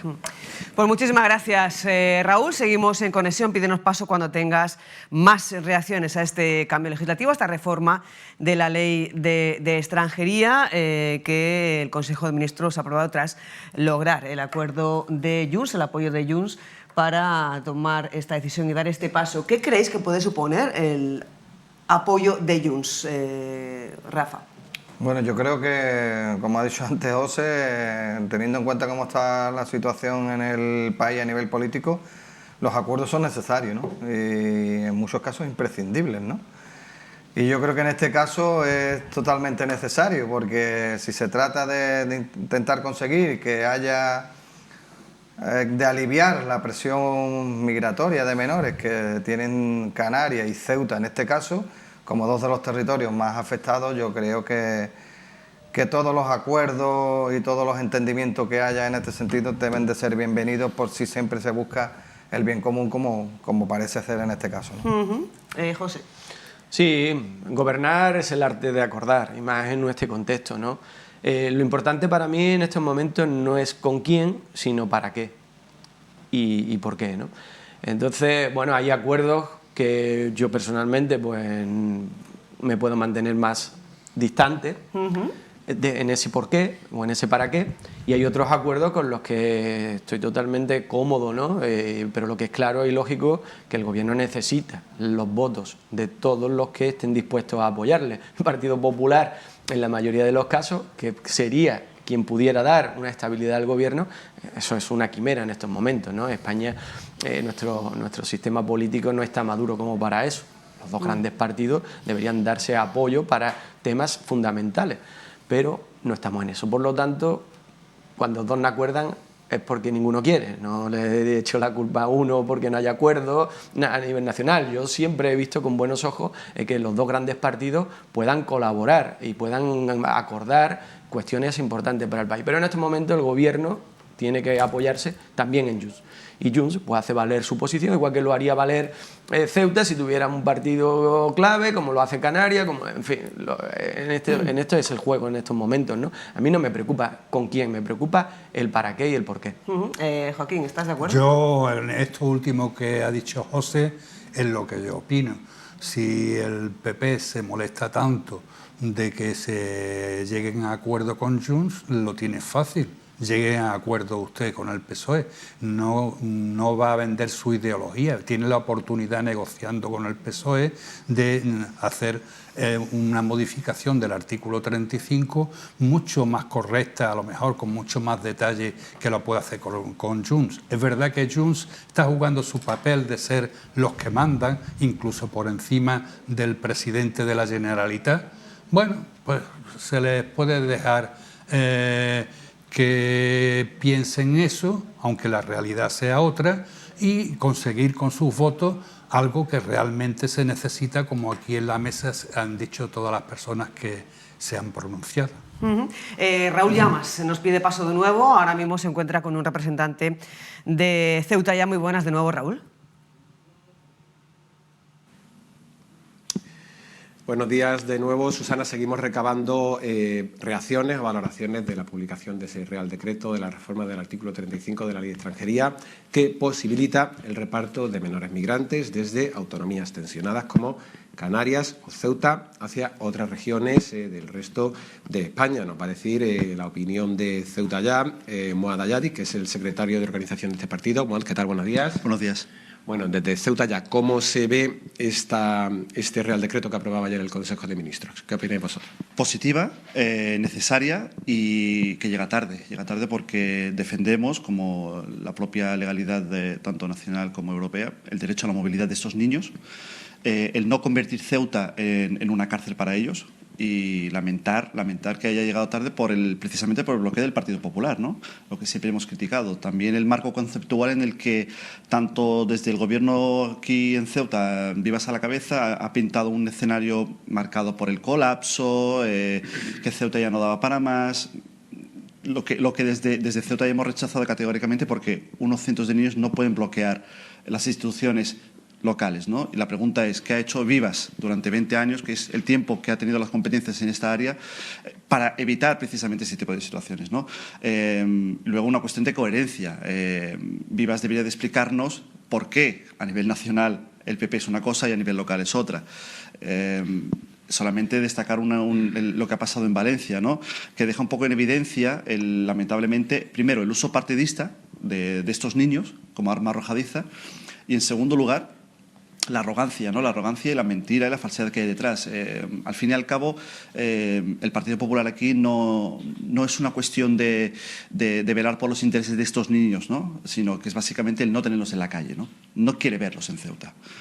Entonces es una cuestión básicamente de arrogancia y, permítame que diga, también de xenofobia, ¿no? Que se está viendo también a nivel nacional. Sí que es verdad que la península ya a cara descubierta, y aquí en Ceuta, pues bueno, se mantienen ciertamente las formas. Muy bien, Moad Ayadi, pues muchas gracias. Gracias a ti siempre. Bueno, Susana, pues ya los he escuchado, esa valoración de Ceuta Ya, que ha consistido en esa crítica al Partido Popular, al que acusa de xenófobo, de arrogante, y sobre todo le pide explicaciones a Vivas de por qué, a juicio de Ceuta Ya, el PP a nivel nacional dice una cosa y aquí a nivel local dice otra. Susana. Pues muchísimas gracias, Raúl, por esta nueva conexión, esta nueva reacción, en este caso del grupo político Ceuta Ya. Estamos ya en el tramo final de la tertulia. ¿Cuál creéis que es el escenario actual y el escenario en un corto plazo, teniendo en cuenta que ahora tiene que pasar por el Congreso de los Diputados para su convalidación, y teniendo en cuenta también que hay 15 días por delante hasta el día 31 para que las diferentes comunidades autónomas y ciudades autónomas, para que las autonomías envíen los datos del número de menores migrantes, de número de menores no acompañados solos que acoge cada autonomía, y el anuncio que han hecho ya autonomías como Valencia y Madrid? ¿Cuál es el escenario que veis en un corto plazo? Bueno, pues hombre, creo que se va a torpedear por parte de las administraciones autonómicas gobernadas por el Partido Popular. Ya lo ha anunciado Ayuso en Madrid, lo ha dicho Mazón en Valencia, por lo tanto van a poner todas las piedras en el camino y los palos en las ruedas que puedan para que esto no salga adelante, y por lo tanto desde Ceuta nos tenemos que lamentar. Oyendo a los partidos con más sensibilidad social, como ha sido Movimiento por la Dignidad de la Ciudadanía, Ceuta Ya, se pone en valor algo que yo no quiero dejar, como en mi última intervención, sobre la mesa, que es que estamos hablando de infancia necesitada en movimiento. Esta sería la definición correcta, ¿no? Es una infancia con necesidades que se mueve, tienen derecho a moverse, lo hacen solos y cuando llegan a nuestro país los tenemos que atender. Esto creo que es un buen resumen. Pues yo, muy breve, decir lo que ya he dicho anteriormente. Son niños, los tenemos aquí, ya están aquí, no van a venir, ni han venido, ni han saltado, están aquí y hay que demostrarles que viven en un país que merece la pena, que es democrático, que cuida de su gente y que es capaz también de cuidar dignamente de las personas que lo necesitan, sean nacidos aquí o no sean nacidos aquí. Esa es mi idea. Sí, esa es tu idea, Joaquín, pero ¿qué crees que va a pasar? Lo que creo que va a pasar ya lo ha dicho el compañero José. ¿Estás de acuerdo con José Antonio? Es decir, por política, pienso yo, que es lo que a mí me da más coraje, entre comillas, por política, más que por convencimiento, pues se toman decisiones que llevan a la gente un poco a la confusión. Y por eso hay confusión entre personas que dicen cómo es posible que Juan Vivas, que es del PP, que lleva 20 y tantos años demostrando su solvencia elecciones tras elecciones, piensa una cosa y otros del PP piensan otros y siendo del mismo partido y de la misma ideología. Pues porque esos otros ni están pensando en los niños ni están pensando en política, están pensando en obstaculizar al gobierno actual. Rafa, como enseñar, ¿cuál crees que va a ser el recorrido, el desarrollo? Más o menos la misma línea de ello, ¿no? En el sentido de que yo creo que por las manifestaciones que se están produciendo en las últimas horas, ¿no? Que el acuerdo entre las distintas comunidades no va a ser fácil, ya no lo está haciendo desde que surgió este tema del reparto de los menores y creo que no va a ser nada sencillo alcanzar un entendimiento entre las distintas autonomías a la hora de determinar cuántos menores deben de acoger, de qué forma y con qué dinero. Aunque se pongan por delante los derechos humanos, como ha dicho Joaquín, yo creo que hay otro tipo de intereses y por eso yo creo de que un acuerdo va a ser complicado. Pues con esas conclusiones de Rafael Peña, José Antonio Carracao y Joaquín Guzmán, ponemos fin a la tertulia de hoy. Antes de despediros, porque tú empezabas la tertulia haciendo referencia a las felicitaciones a todos los padres, a todos los Josés y a todas las Josefas, y es que la sorpresa era para el final. ¿Cómo celebráis vosotros el Día del Padre? Bueno, pues muy modestamente, ¿no? Porque más allá de felicitarnos cuando nos levantamos, porque mi hijo también se llama José, mi padre también se llama José, por lo tanto tengo mi primo José, en fin, nos dedicamos a repartir felicitaciones y poco más, Bueno, intercambiamos algún regalito, sobre todo de los padres para mi hijo José. ¿Ah, sí? Bueno, me refiero que, que le hacemos un regalo porque es José. Mi hijo se llama José por el santo, pues entonces le hacemos el regalito. Y poco más. Pasa un poco desapercibido, es verdad que mucha gente se dirá, oye, yo también tengo santo y claro, nadie se acuerda, ¿no? Sí. Lo que pasa es que en este caso, como coincide con el Día del Padre, pues bueno, pues San José coge un poco más de realce. Joaquín, ¿tú cómo lo celebras? Yo la verdad que soy muy soso, yo celebro muy poco y el Día del Padre casi no lo celebro. Me felicita la gente, aprovecho para que mi mujer me da un beso, que es algo poco habitual, y bueno, y ya está, nada más. ¿Y tú, Rafa? Pues igual, muchas felicitaciones, pero lo celebramos trabajando, ¿no? Como un día cualquiera, y más todavía si cae en un miércoles como hoy, ¿no? Pues que tengáis muy feliz día a los tres y felicidades, que te decía que era para el final, la sorpresa está preparada. Hemos preguntado en la calle cómo celebran el Día del Padre y también, bueno, pues a quien ha querido que le dejara aquí en la cámara una felicitación para su papá. Estas son las respuestas. La verdad, con todos mis hermanos y mi padre, pasándolo en familia. ¿De qué mejor manera? Nosotros tenemos 3 niños y nos iremos supongo que a comer y ya le daremos alguna sorpresita al padre, es que está por aquí detrás y tampoco puede hablar mucho. Hombre, pues supongo que nos iremos a comer con mi padre y mi madre y mi hermana. Con él seguro le haré alguna carta o le regalaré algunas flores. Que ya está, no sé. Lo celebraré con mi familia, con él y pasar el mejor tiempo posible con ellos y ya está. Pues yendo a casa de mis padres y dando algún regalo. Quisiera celebrarlo con mi padre, aprovechando que es Ramadán, pues comiendo con él en el día a la hora de romper el ayuno. Iré a comer con mi familia y agradecerle a mi padre todo lo que ha hecho por mí. Mi padre lo voy a felicitar y le voy a intentar comprar muchas cosas, porque los padres son algo muy importante en esta vida. Pues voy a estar con mi padre, que llevo tiempo sin verlo, que está trabajando todo el día y mañana voy a estar con él todo el día. Padre, que le quiero mucho. Un beso, papá. Papá, te quiero mucho. Eres el mejor padre del mundo y ojalá me dure muchísimo, muchísimo tiempo. Te quiero, papá. Feliz día. Que lo quiero un montón y aunque no se lo diga, pues eso. Papi, que te quiero mucho y que eres el mejor y que ojalá tenerte muchos años más. Que te quiero mucho, papá. ¡Felicidades! A papá te mando un fuerte saludo. Y que es el mejor padre del mundo y que no podría haber elegido otro mejor para mi hijo. Te mando un saludo, papá, que me han trincado en la cámara.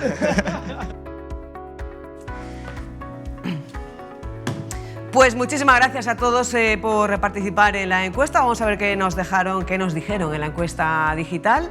Los seguidores de nuestras redes sociales ya saben que estamos en Facebook, en Twitter y en Instagram, y en la encuesta digital el 24% dice que lo celebra diciéndolo que me invite a comer. Sería mundo al revés, ¿no? Sería mejor que invitara los hijos y las hijas a invitarles a comer. Con un regalito se lo merece, y recordando porque ya no está, un 48% y un 28% respectivamente. Felicidades a todos los padres, felicidades también a los hijos que han participado en la encuesta a través de nuestro programa Conectados. 11 de la mañana y 30 minutos. Vamos ahora a hacer un viaje al pasado, concretamente hasta el siglo XVIII, para conocer la historia, para conocer la biografía y el legado de un ceutí, que en este caso no fue padre, un ceutí que gobernó La Habana, en Cuba, y gobernó también en Veracruz, en México, en el siglo XVIII. Ese ceutí se llamaba Diego de Peñalosa y Mendoza, y ahora vamos a conocer más sobre él de la mano de la profesora e investigadora de la Universidad de Granada, Guadalupe Romero, que esta tarde va a presentar un libro, este libro, en el que recoge la historia y el legado de este hombre, de este ceutí que se fue a las Américas buscando mejores oportunidades. Guadalupe Romero, muy buenos días. Muy buenos días. Diego de Peñalosa y Mendoza, gobernador de La Habana y Veracruz, en el siglo XVIII, un legado indiano y rico y diverso, convertido en obra pía en la ciudad de Ceuta. Efectivamente. Preséntenos a este ceutí, a este hombre que gobernó en La Habana y gobernó en Veracruz en el siglo XVIII. ¿Quién era Diego de Peñalosa y Mendoza? Bueno, Diego de Peñalosa es un personaje bastante interesante. Él nació a finales del siglo XVII, en 1686, optó por la vida militar, igual que sus hermanos menores, igual que sus antepasados, su padre y otros ascendientes, y desde muy pequeño fue ascendiendo y llegó a ser mariscal de campo. En toda esa trayectoria militar llegó un momento en el que le propone el rey Felipe V ir hacia América a ocupar el cargo de cabo subalterno de la gobernación de La Habana. Entonces él acepta como teniente del rey, viaja hasta La Habana, se hace cargo en un momento dado en el que uno de los gobernadores bajo cuyo mandato está, el segundo de esos gobernadores, que es Tineo, muere. Entonces él se hace cargo de la interinidad de ese gobierno, debió hacerlo bastante bien. Ajá. De hecho él va a socorrer a la Florida de un ataque de los ingleses y bueno, pues todo eso le vale un ascenso a brigadier y terminan pues nombrándolo gobernador de Veracruz, cargo que ocupa alrededor de 6 años. Ahora continuamos hablando de ese desenlace final después de que gobernara 6 años en Veracruz y se jubilara, iniciara el viaje de regreso, hasta ahí de momento. Pero vamos a empezar de nuevo por el inicio, porque bueno, pues ha estado conviviendo con Diego de Peñalosa y Mendoza durante 5 años. La investigadora empezó la investigación en el año 2020 y desde su bautizo. ¿Por qué sabemos que nació en 1686, Guadalupe? Bien, sobre Diego de Peñalosa es cierto que existía mucha confusión. Primero porque estamos hablando de siglos de la Edad Moderna, donde los linajes se perpetúan y donde, bueno, es común que haya diferentes personajes dentro de la misma rama familiar que se llamen igual. Siempre cuando se hablaba de Diego de Peñalosa había confusión de si había nacido en 1705, de si era de 1650, de si era de 1690. Entonces lo que hay detrás de este libro es una investigación de archivo muy fuerte en el cual pues, me colaboró y tengo que agradecer siempre a José Luis Gómez Barceló. Entonces se localizaron las actas de bautismo, se localizó incluso el acta matrimonial de sus padres y aparte de toda la documentación que hay en el Archivo General de India, que son varios legajos que componen más de 2.500 páginas, donde se incluye su testamento y sus últimas voluntades, pues con todo eso, como si fuera un gran puzzle, he ido casando los datos y finalmente, pues bueno, hay 3 Diegos de Peñalosa que vivieron aquí en Ceuta en la misma época, pero este personaje, como él mismo nos lo dice en su testamento, es hijo de Jorge de Peñalosa y de María de Paiva y por tanto es quien nació en 1686. Y ahí tenemos en la pantalla la partida de nacimiento en el que se confirma que este personaje nace en 1686. Volvamos a la etapa de gobernación como gobernador de La Habana de forma interina. Lo hace estupendamente y cuando llega el gobernador oficial, bueno, pues en forma de alguna manera de recompensa o de premio por el buen trabajo hecho, va a Veracruz. Y una prueba de lo importante que era esa nueva plaza son, bueno, pues esas nuevas fotografías que también vamos a tener la oportunidad ahora, como por ejemplo el castillo de San Juan de Ulúa. Efectivamente, no era cualquier plaza, es decir, ser gobernador de La Habana o ser gobernador de Veracruz, estamos hablando de uno de los principales puertos de América. De hecho, Sevilla estaba conectado directamente con el puerto de Veracruz, lo que fue la flota de Indias. Hay 2 flotas o dos rutas marítimas que se establecen desde época muy temprana, ya en el siglo XVI, que una de ellas va a ser el galeón de Nueva España y otra de ellas va a ser el galeón de Tierra Firme. El galeón de Tierra Firme llega hacia la zona de Portobelo, finalmente Cartagena de Indias y digamos que accede a América del Sur. Pero la flota de Nueva España es una flota que llega directamente desde Sevilla, pasando por Canarias hasta Veracruz, donde se reúne todo el material, donde se celebra una gran feria cada vez que se produce la llegada de esos galeones que van protegidos fuertemente por la Armada Española y posteriormente en el regreso recalan en La Habana, esperan a la flota de Tierra Firme y a partir de ahí regresan juntos en tornaviaje. ¿Qué quiere decir todo eso? Pues que las plazas lógicamente más importantes para la defensa del territorio van a ser muy poquitas, entre ellas Cartagena de Indias, Portobelo, La Habana y finalmente Veracruz. Entonces, cuando se le hace gobernador de Veracruz y él está de gobernador interino de La Habana, estamos hablando de las plazas más importantes a nivel de mercado, a nivel de conexión con España y a nivel de economía, también de protección. Tenemos una ilustración también en la que se ve cómo se organizaban las flotas que partían de Sevilla y llegaban a América y llegaban a Veracruz. Ahí la podemos ver en pantalla, que también... Claro, bueno, pues pero además de todo eso, luego se establece la flota que va hacia Asia, que es la flota del galeón de Marina que se le conoce, en la primera gran globalización del mundo. Entonces, desde Manila, desde Filipinas, llega la flota hasta Acapulco, por tierra pasan a Veracruz, donde se produce el encuentro de todo eso y de ahí parte a España. Es decir, que Veracruz va a ser el centro del mundo que conecta pues, todos los continentes y toda esa estructura. Así que es un gobernador de una plaza muy importante. Donde allí en Veracruz estuvo 6 años hasta jubilarse y decide iniciar el viaje de regreso. ¿Qué ha ocurrido? Sí, él se jubila, entendemos que se jubila porque ya tiene 69 años, entonces decide partir hacia Ceuta, a su lugar de origen. El problema es que él embarca enfermo ya en Veracruz, entonces llega al puerto de La Habana. Siempre se ha dicho que él murió en alta mar, eso no es así. Él murió a bordo del galeón porque cuando llegó a La Habana por su enfermedad no pudo bajar del galeón, entonces muere a bordo del barco, pero él muere en La Habana y de hecho está enterrado en La Habana.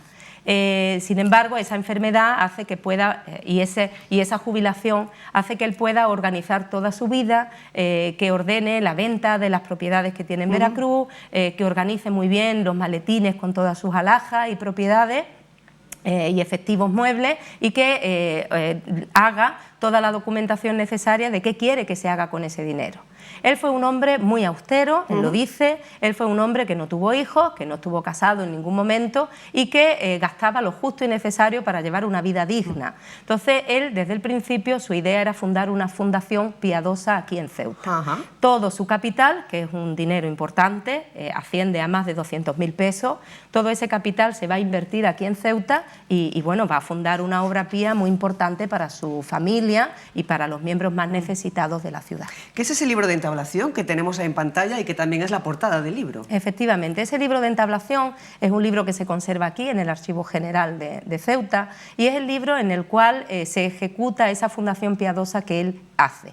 Él quiere que esa fundación piadosa, todo ese dinero, se invierta en la ciudad de Ceuta, que se adquieran toda una serie de fincas y de propiedades, van a ser más de 20 las propiedades que se compran, y con las rentas, con el alquiler de esas casas, se va a atender a una serie de necesidades. En primer lugar, se va a atender a la propia reforma de las casas cuando sea necesario, pero el montante de dinero más importante va a ser para atender a los miembros más necesitados de su familia. Y aquí hay algo muy importante, y es que bueno, todas las casas las compran en el centro de la ciudad, en la Almina. Alrededor de la Iglesia de los Remedios va a estar la inmensa mayoría, que es la zona más noble de la ciudad en este momento, y también van a tener propiedades en la zona de la Virgen de África o incluso alrededor de la Virgen del Valle va a tener algunas huertas de cultivo. Todo ese dinero pasa a la fundación. Todo se gestiona desde la Casa de la Misericordia, que hay aquí en Ceuta, que ya había sido fundada previamente, y claro, ese dinero, pues al final bueno, se tiene que atender a unas misas anuales en su honor, se tienen que hacer algunas actividades, pero fundamentalmente va a atender a los miembros más necesitados de su familia, que específicamente él pide que sean las mujeres y no los hombres. ¿El hecho de que tuviera 6 hermanas puede tener algo que ver en esa decisión? Pues yo creo que sí, yo creo que va a marcar prácticamente su vida, porque él nace en el seno de una familia muy numerosa, tiene 9 hermanos, y dentro de esos 9 hermanos 6 son mujeres, y todas son mayores que él, los hermanos varones son los más pequeños. Entonces yo creo que se le hace ver un poco pues, las desigualdades que había en la época y cómo quiere favorecer a los miembros más desvalidos de la sociedad, como él dice, que son las mujeres. En ese contexto histórico, claro, ahí vemos un documento en el que confirmas esta hipótesis, que también está en el archivo de Ceuta. Efectivamente, eso es parte de ese reparto económico que se hace a sus familiares más pobres. ¿Cómo podríamos resumir todo el legado que dejó a Ceuta este hombre? Pues yo creo que fue un legado muy importante, teniendo en cuenta de que Ceuta en aquella época no eran más de 9.000 personas las que había. Entonces era una ciudad que ocupaba la zona del Istmo, que se había despoblado mucho a raíz del asedio de Muley Ismael, y toda la zona de la Almina se había poblado a raíz de ese asedio. Entonces es una ciudad pequeña, relativamente pequeña, pero donde se compra una cantidad de fincas que son muy nobles. Sí, estamos hablando de casas que no son las casas de hoy, estamos hablando de casas que tienen unas parcelas de tierra muy importantes, que tienen pozos propios, que tienen huertas de cultivo, es decir, son propiedades señoriales. Yo creo que el impacto del legado de Peñalosa al final compra un porcentaje muy alto, hasta tal punto que en las últimas de las propiedades que se adquieren, se están comprando casas durante 20 años con ese dinero que él lega, la última de las propiedades en la notaría te dice que linda por todas sus partes con tierras de su propia propiedad. Es decir, que tiene un legado que tuvo que tener una impronta económica fortísima en la ciudad. Claro, tenemos en pantalla un plano de esa Ceuta del siglo XVIII que cuenta muchas cosas. Efectivamente. Por desgracia no tenemos un censo detallado de la Ceuta del momento, entonces no he podido terminar ese puzzle de identificar las propiedades exactas en las fincas exactas que compró, pero sí que es un plano de la misma época, de mediados del siglo siglo XVIII, que ilustra muy bien cómo era esa ciudad y que nos permite pues, hacer un balance del porcentaje de tierra que pasaron a disposición de la Casa de la Misericordia y que gestionaba esta fundación. Tenía esa Ceuta entre 8.000 y 9.000 habitantes. ¿Y qué sucedió con estas propiedades durante la desamortización de Mendizábal? Bueno, estas propiedades van a estar en funcionamiento durante más de medio siglo. Bueno, van a requerir una serie de reformas que con el tiempo cada vez van a ser más importantes. Entonces, hay un momento en el que alguna de esas propiedades se tiene que vender para atender las reformas del resto de propiedades y que no terminaran en la ruina. Empiezan a venderse propiedades antes de esas desamortizaciones de los bienes de cofradía que hay a finales del siglo XVIII. Pero esa desamortización afecta muchísimo a la Casa de Misericordia y afecta, por supuesto, al legado de Peñalosa. Ahí se le da un toque bastante importante que al final va a derivar en un siglo XIX muy agónico, donde poco a poco se van a ir perdiendo esas propiedades hasta que finalmente termina por desaparecer. ¿Cómo llega el señor Diego de Peñalosa y Mendoza a la vida de Guadalupe Romero, investigadora? Y cómo, a modo de conclusión, cómo definiría este legado y esta biografía, este personaje en definitiva.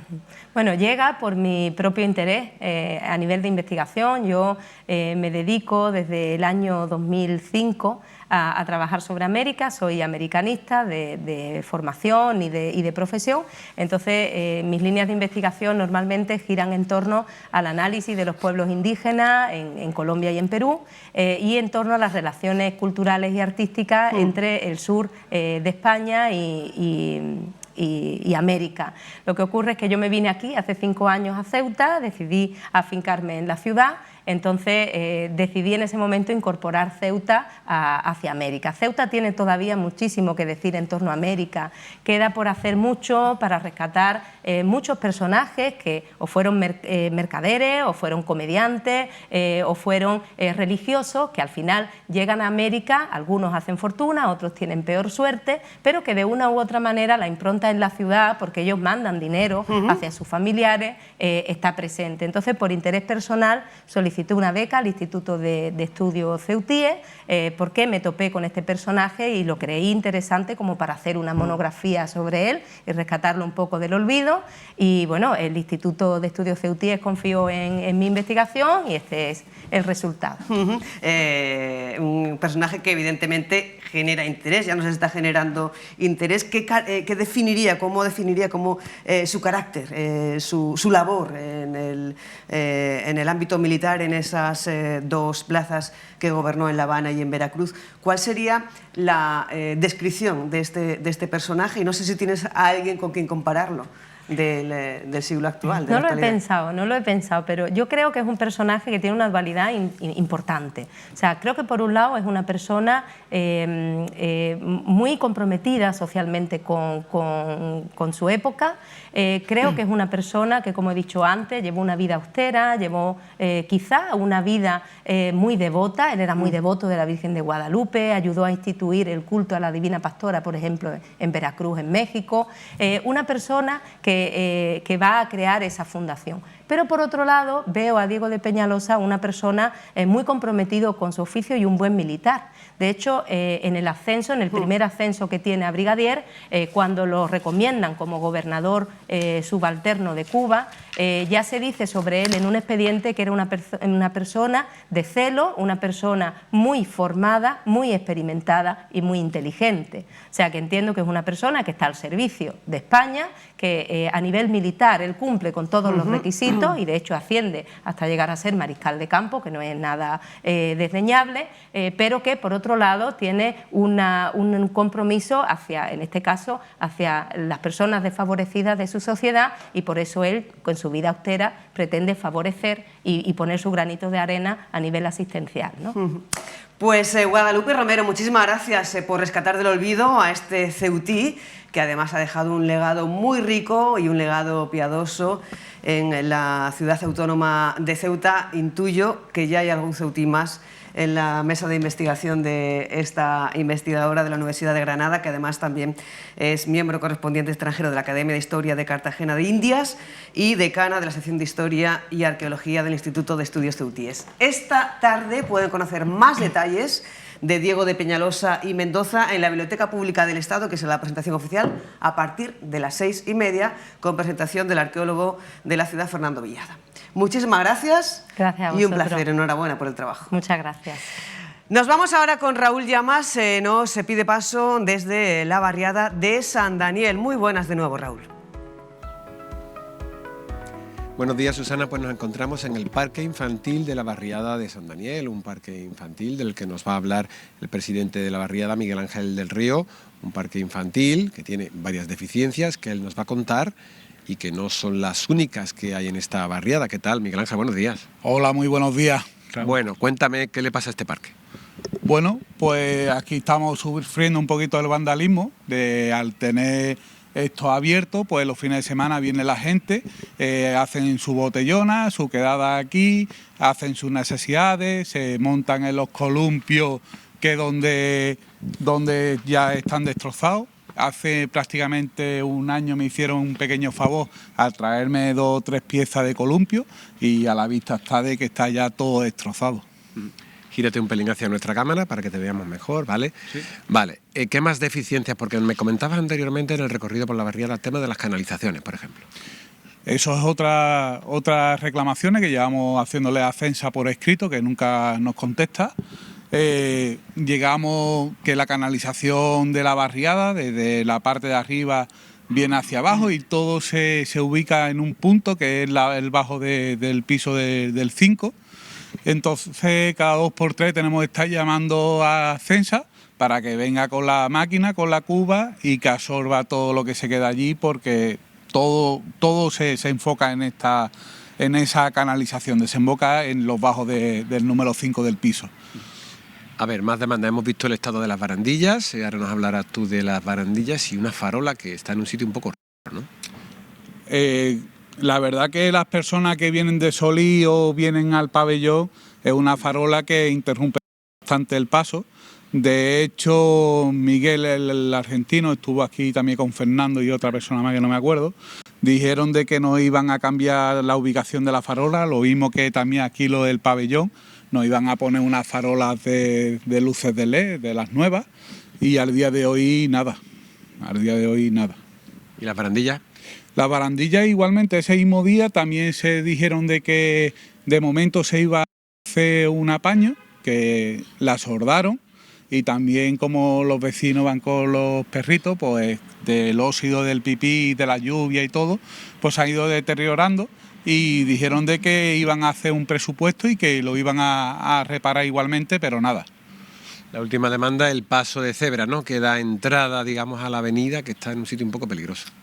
Hombre, con la cuestión de que tenemos ahí ahora mismo realizando la obra del nuevo edificio que se está haciendo ahí, pues el paso peatón está justamente en inicio en el cruce, en la intersección, de reducida visibilidad, y donde un día de esto puede pasar alguna desgracia. Yo también se lo estuve comunicando a Fernando, por ejemplo, de que nos haga el favor de meter ese paso peatones más adentro de la barriada, porque un día de esto va a pasar una desgracia, un atropello. ¿Qué os dicen desde el gobierno de la ciudad cuando ponéis en conocimiento vuestras demandas? Pues hasta el día de hoy siempre Tamara me ha atendido estupendamente, siempre ha hecho todo lo que ha podido. Pero bueno, no estamos viendo lo que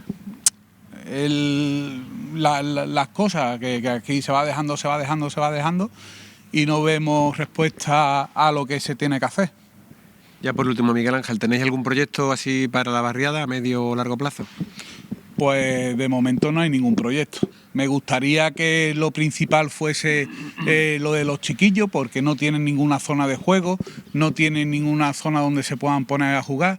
Yo a la ciudad le dije que quitaran este parque infantil, porque no se está utilizando apenas, porque en la situación que se encuentra y cómo está, que preferimos que nos pongan un parque, o sea, una cancha de fútbol antivandálica, porque los niños así lo iban a disfrutar más. De momento nos dicen que es imposible. Lo seguiremos luchando a ver qué soluciones nos dan, porque esto es también el sin vivir de todos los vecinos, ¿no? El tener nuestros hijos encerrados en casa sin poder jugar. Pues Miguel Ángel, muchas gracias y bueno, ánimo con las reivindicaciones. Muchísimas gracias.